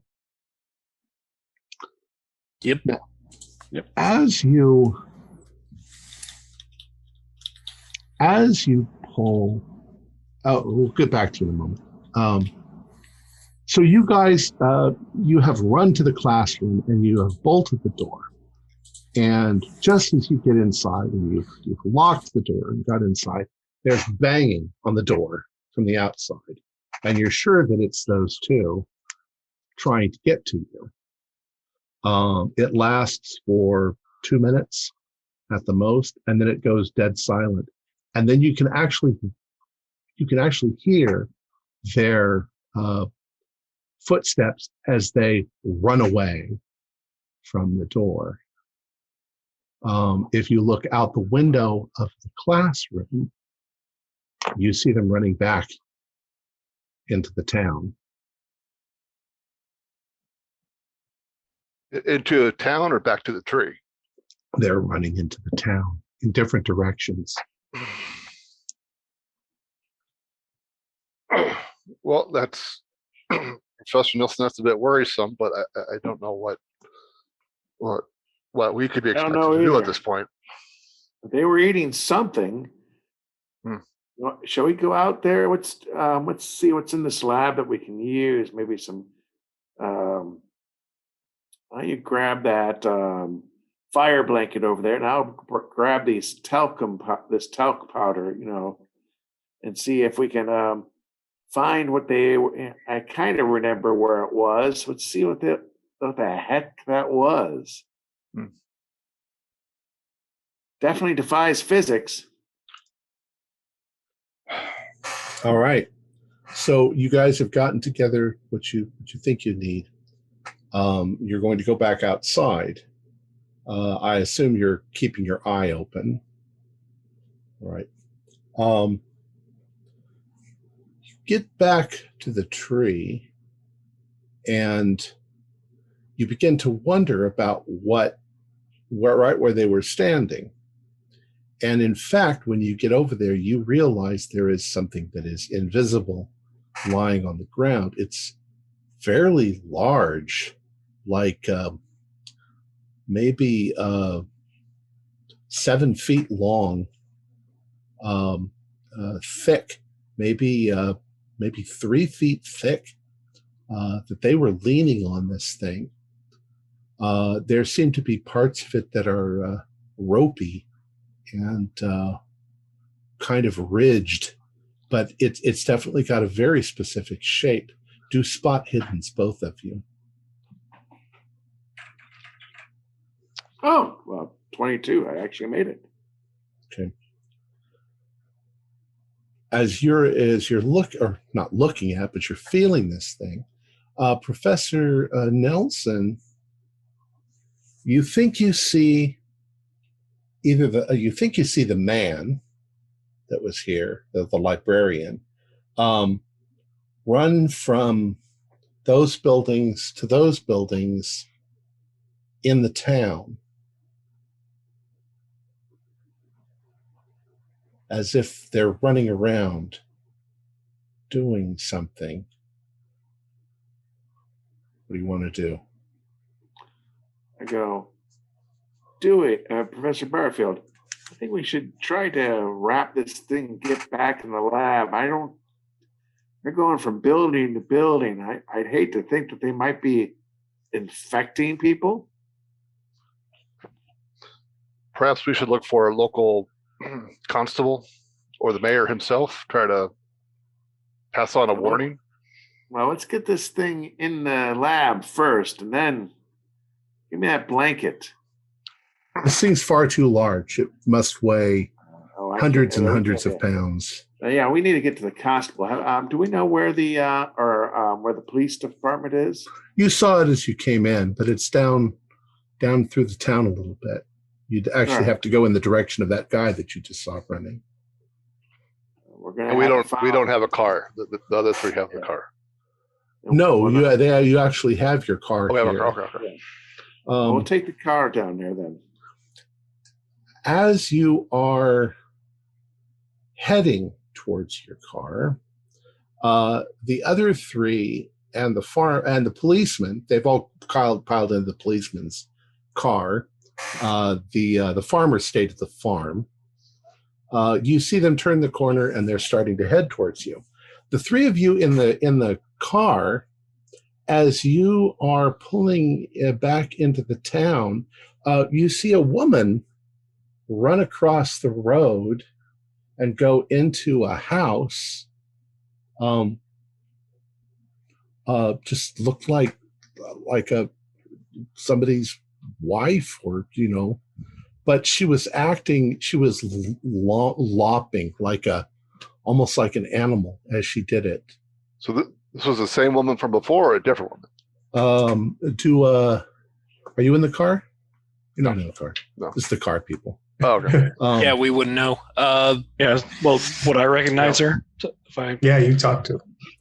You can do an intelligence roll, knowledge roll. Oh no, that's a 90. Okay, you don't know. She ran past too fast. You weren't expecting it. What is it? She ran in front of the car while we were driving, right? Right. Oh, yeah. Sheriff. Yeah, I mean, Sheriff. What's that's odd. Yeah. This seems like your problem. That looked like Margaret Rundle. We can walk the rest of the way if you want to go check that out. Well, I'll come back and check. But just drop you right over here by the tree. Oh, there are your friends. Yeah, let's. You need to deal with this. It may be related. The behavior of All right. these people may be affected by the substance. Right. So he parks the car. You can see your friends. I You rush guys over go. to the car as it Yeah. pulls up. We're like waving them over. They're waving us over. Yeah, I'm running. No, I'm running to the vehicle. All right. All right. I have you all do a spot hidden again That's, before you get together. Just barely make it. Actually, I'm sorry. A listen roll. Listen. Yeah. That's not as good, I don't think. And do we have luck points we can spend? Sure. Okay. I got a success. all right. As you are getting out of the vehicle, and as you guys are moving towards one another, you suddenly hear a scream come out from a house somewhere over there, and then you hear one from over there, and then you hear a gunshot. As you guys are all wide-eyed coming together in the middle of the town. What do you do? Dr. Nelson, I believe the ant toxin is affecting people. Well, all I know is this: is those two that you talked to earlier, Fraser. They found something up in the tree and started trying to eat it. And I hate to tell you this, but it's not visible. And they all of a sudden had this purple goo around them. Then they started running around into the town. Wow. You found something invisible too? We have a specimen in the back of the You've got to not see this. yeah. We both found something invisible. It's amazing. Yeah, we didn't try to eat it though. This is fascinating. I tried to stop them from eating, but they got angry and tried to get us. So they ate it and acted like maybe we should get these two invisible things out of here. The thing that we found is like 7 foot long. Oh, it's 7 foot. Ours is a small piece. And I hate to tell you this, but those two ran off into the town, going from building to building. Well, I'm worried they we've might definitely be got to infected. get rid of the source of the infection to make sure this doesn't get worse. We should go to wherever this invisible thing is with the car and put it in. If it's 7 feet long, it'll fit in the back seat. I don't know if we can lift it. It's awfully heavy. I We can mean, burn it. 5 of us together? I don't know. I guys kind of like suddenly- your idea of burning it. You guys We have suddenly a notice Piece of it. down between a couple of the houses in the town, you notice a couple more people that have come outside. They're not running about in a ravaging manner, but they're heading towards the road that you guys are standing on. They're not heading towards you. As they get to the edge of buildings, they begin to turn and they begin to sort of stumble towards the central tree. Oh, we And you gotta can burn the see- thing. We got to burn it now. You can Burn see it with that, what? that a couple of them have bite marks with blue goo around them. Ooh. Yeah, what is it? We need to go load it up. We can figure out what to do with it afterwards. But we need to have get some gasoline, get in our car. Where Well, I is- suggest we get in the car and get out of here. This And town so- is. Jim, in the laboratory, was there anything the chemist could use to create some sort of flammable Probably not. acid, gas, kerosene, anything of that? nature? Probably not because they formaldehyde? were kids. They wouldn't want the kids to be blowing each other up. Uh, But there's formaldehyde? gasoline. Formaldehyde, gasoline. Is there a gas station in town? There's a small gas pump station, sure.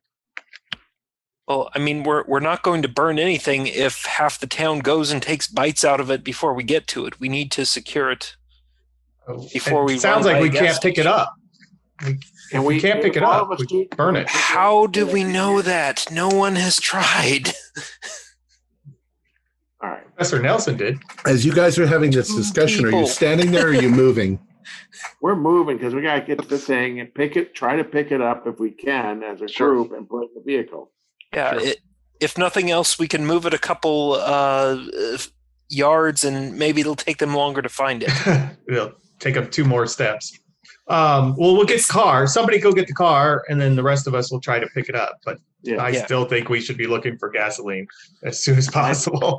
I think so too. Or siphon it. Yeah. We have hoses, I'm sure, Right. in the lab. I'm not going to say it's going to be difficult to find gasoline around a small rural town. People have it just in their garages. And Yeah, there might be a shed at the school. all right. So your plans are you're going to try to do something with it.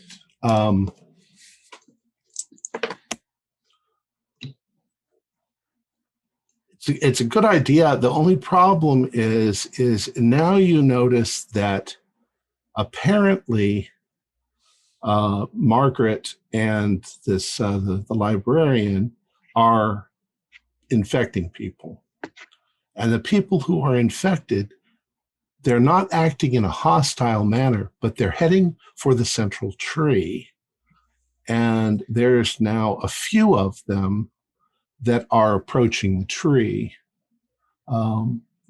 pushing the barricade out of the way. Have we been able to pick up the body and put it in the vehicle or not? No, Yeah. I mean, you haven't had, this is literally as you guys are moving in that direction. Well, do we want to just try and go up and move it? Yeah, See if they move follow. it first. 'Cause they're going to be all around it before we ever get the gas. What about they try to stop us? They Well, don't know where it is yet, so we're hoping that we can put it in the car real quick and go. By the way, yes, you aren't in the truck anymore. You're in the car. right. So you've moved stuff, you've transferred stuff to your vehicle. Well, Can we all fit in the car and this thing? Oh yeah, it's a touring car. You can fit 8 people in there easy. let me ask you this: do they look like they know where the thing is? Like they're It looks drawn- like they're being drawn towards it. Okay. How about this then? The bit that we have in our trunk, if I get it out and kind of unwrap it to where it's exposed to the air, do they look at that? Are you going to try that? Yeah. All right. Do a luck roll.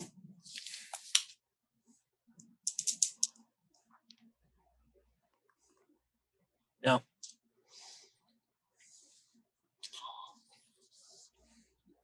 I think when you unwrap it, then there's definitely at least one of them that starts to drift more and more in your direction, as if they can smell it. Meanwhile, you hear more screams and gunshots from the town. And do a listen roll, all of you.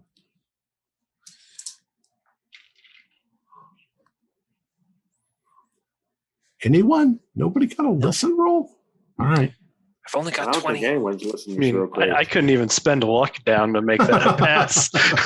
Neither could I. All right. So where are you guys going? I got the chunk of stuff that one of them's following. I suppose I'm trying to lead them away. Yeah, make some noise leading away while we try and grab the other thing and get it to the vehicle, and then you come back and off we go, right? And Yeah. problem Just- solved. Or just circle around Gas town a station. few times while we get gasoline, try to burn. I the want to tree get gas and burn this thing down. Yeah, I'm buying Well, time we as need much enough as of I us to can lift by this 7-foot thing in.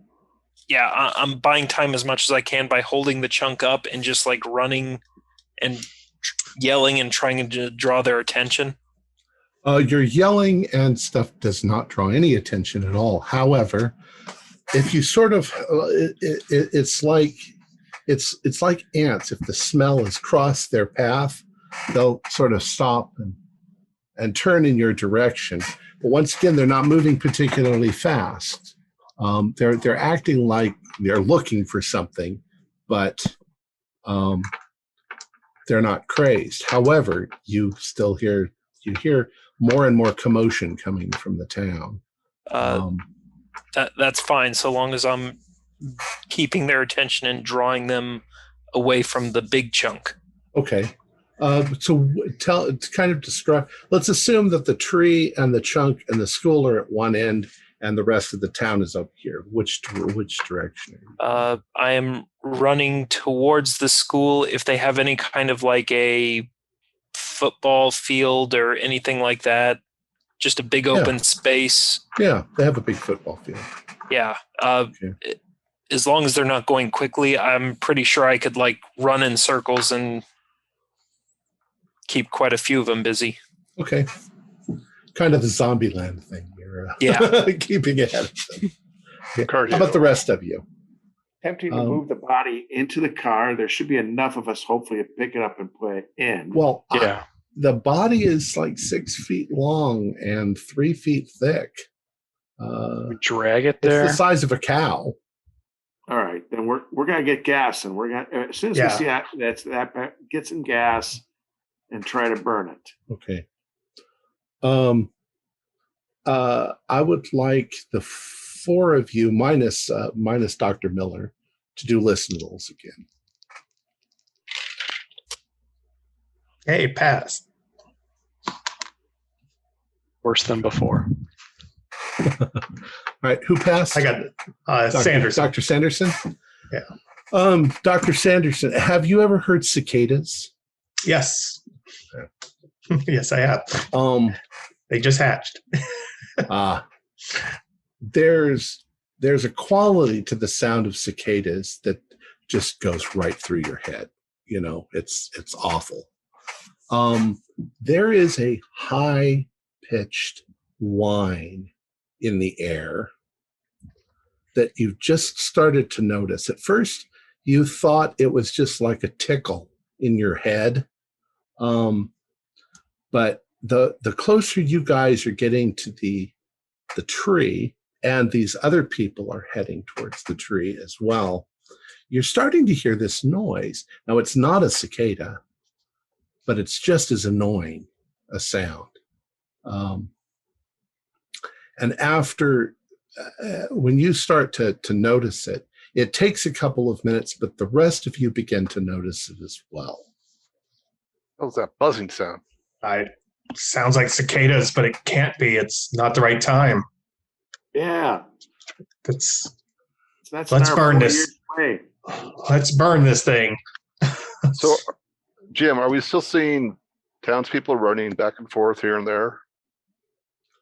In the street? Yeah. And in fact, you're not sure you're going to get to the body before some of them do. That seems to be where they're focusing. But they're not paying any attention whatsoever to us. Completely ignoring you. Yeah.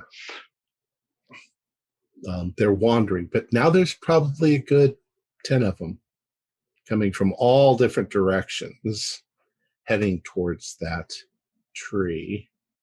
Well, gentlemen, let's get as much gasoline as we can, burn that damn tree down, Okay. get back to Miskatonic. Yeah, that's the plan.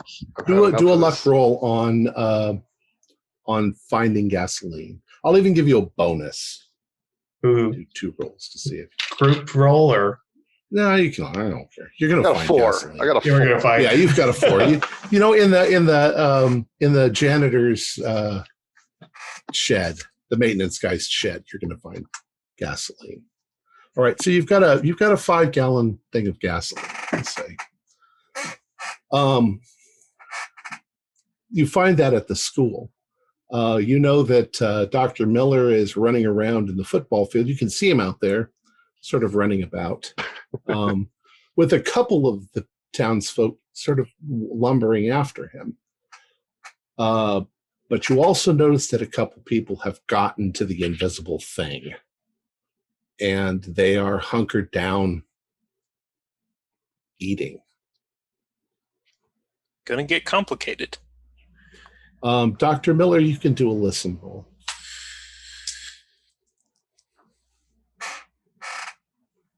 No. Nah, Okay. You're too busy running. You all can't hear anything over the thudding of my heart. You all notice, except for Dr. Miller, that this sound, this high-pitched whining sound, seems to be getting louder. It's getting to the point where it kind of is hurting the inside of your head a little bit, the way cicadas do if you've got them for too long. What do you guys want to do with the gasoline? You now notice these people are eating whatever it is there that's invisible. They're not growling or attacking you, but you guys haven't provoked them. We have what? Our option is to burn these people and the specimen, or just drive away, grab Dr. Miller and drive away from this. This ringing is getting louder. I don't know what's going on. I'm not willing to burn these people. Maybe the gas will turn them off and get them away, but that might mean that they attack whoever tossed the gas on them. You just said, yeah, they attacked you when they were biting them or biting into this thing. But they attacked when we provoked them. I assume as soon as you pour that gas on there, that'll provoke them because that's definitely a taste. Most things don't like gas. Do we want to get out of here? Well, whoever does the gas, you better be ready to run. We'll have the car door open ready for you. I'll do it. What about Dr. Miller? And I'll be ready to light it. Dr. Miller, you can see them deliberating. We should call out to him, bring him in. It's about time. We're going to do the thing. I'll start running towards them.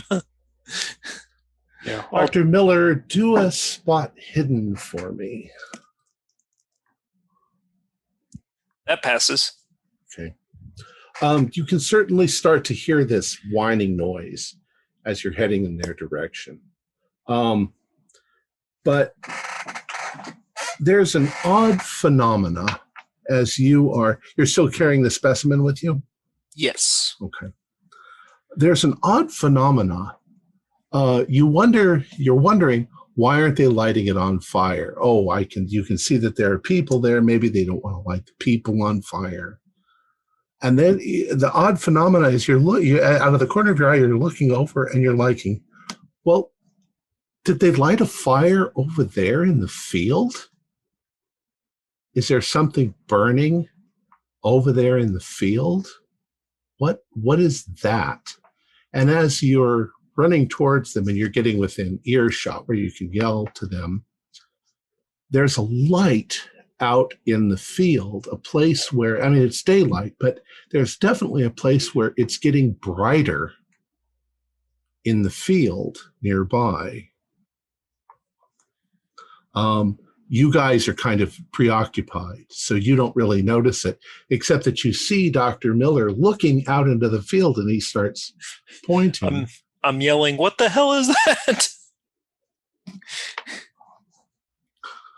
Don't we have enough to deal with this situation? One thing at a time, Dr. Miller. Let's burn this first and then deal with that later. Am I doing the thing or not? Yes, do it, Professor Frazier. Tell me exactly what you guys are going to do. If they have gas, as soon as I get to them, I'm throwing the chunk down and dousing it with gas and lighting it on fire. Okay. Right then and there. Just nearby, or what about the chunk I have, which nobody's around. Right. Okay. I think Fraser was trying to pour the gas over the main. Right, on the main. Yeah, okay. If they've got the gas like pouring on the main body, I'm trying to go for a touchdown and getting that chunk as close to the other chunk as I can. You sort of toss the chunk to the other invisible chunk as they splash everything with gasoline. Now, the people who are eating have been splashed with gasoline as well, and they haven't reacted. They seem to be ravenously eating something that's invisible. There's purple coming down their eyes. You can see their eyes have turned black. More people have begun to join them, and despite the gasoline, they don't seem to hesitate to begin eating. Do you? Can we call them people anymore? I don't know. Yes, they're just impaired. The sheriff is now amongst them, doing the same thing. I mean, if this escapes a small town, who knows how far this could spread? Yeah. We gotta stop it here, guys. Wait, did Professor Nielsen? Did you already tell me that they chased after you once you attacked them? Yes, probably did. Okay. You guys set that thing on fire. I'm gonna do something stupid. I guess I'm lighting a match and say, "Have the car ready." I'm going. I'm just going to go up to one of the closest ones, just sucker punch them. I don't even really care if I do any damage. Just kind of enough to make a hostile attempt and then run towards the school. Okay, I would like you to do a regular, fight brawl. And this is really to see how badly you hit them. In God's name is he doing? That is something stupid, like I said. I'm going to use a absolute ton of luck, but I will get a success. Okay. Go ahead and roll for damage. Right. D3. 3 points, max. Okay. You use your fist to smack this one person in the side of the head, and they fall to the side, a little injured. Maybe you've hurt them a little bit. They lay there dazed for just a moment, and they immediately right themselves back up and go back to eating whatever it is that's invisible. Shit. The sound, this high-pitched whine, is at this point suddenly becoming almost unbearable. It's hurting your ears. You have to bring your hands up to sort of plug it. You also notice that whatever it is out in this field, the light suddenly gets insanely bright, like arc welder bright. It's a blinding bluish light. And you suddenly feel a kind of concussion blast as something hits you, that the wind hits you, and it's a hot wind when it hits you. But then it's almost immediately followed by what feels like an icy blast of wind. And there is something coming into the field. It's forming itself in the center. It's a kind of a gigantic blob sort of thing that's the biologist, you're immediately thinking something that looks like an amoeba, only 20 feet high and 30 feet wide. And as the light fades and this thing completely materializes, it's this ooze sort of looking thing, kind of blackish green. It's completely covered in tentacles. It's got eyes on it and huge dentine sort of mouths on it. And it begins crawling towards the central tree where you guys are standing.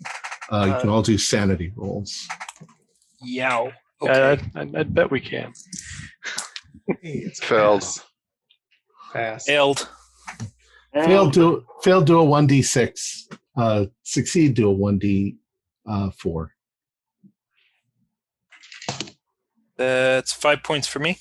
1. 6. I'm good at it. Okay, if you got 5 or 6 points, do an intelligence roll. Oh yeah, I understand completely. Yeah, Lord, if help me, you pass Pass. your intelligence. Yes. Okay.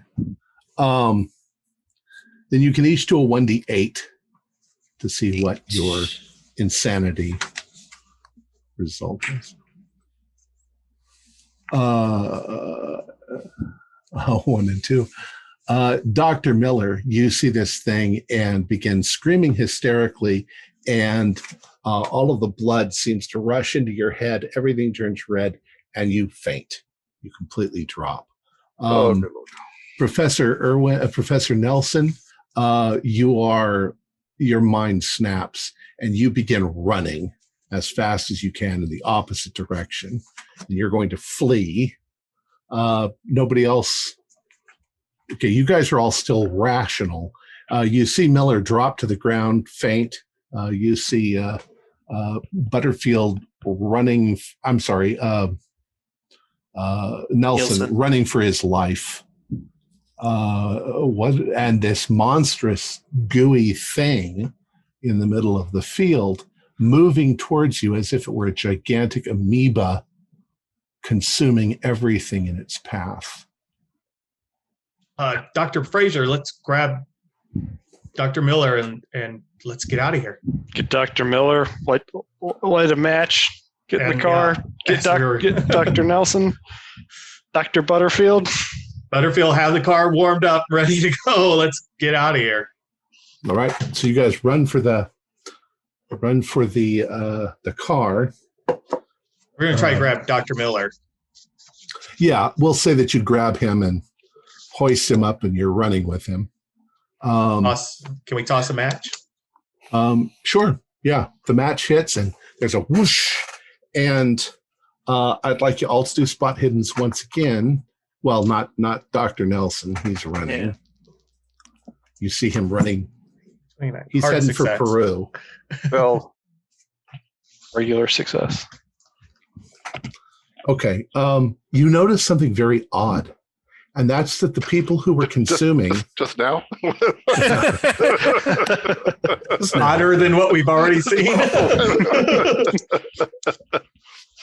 you see different odd? behavior than you expect to see. The people who are consuming they've burst into flame because they got gasoline on them.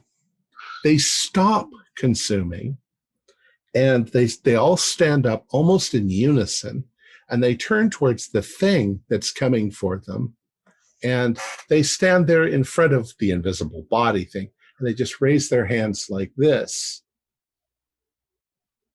and they just stand there. You guys have run to the car. You've tossed Dr. Miller into the back seat.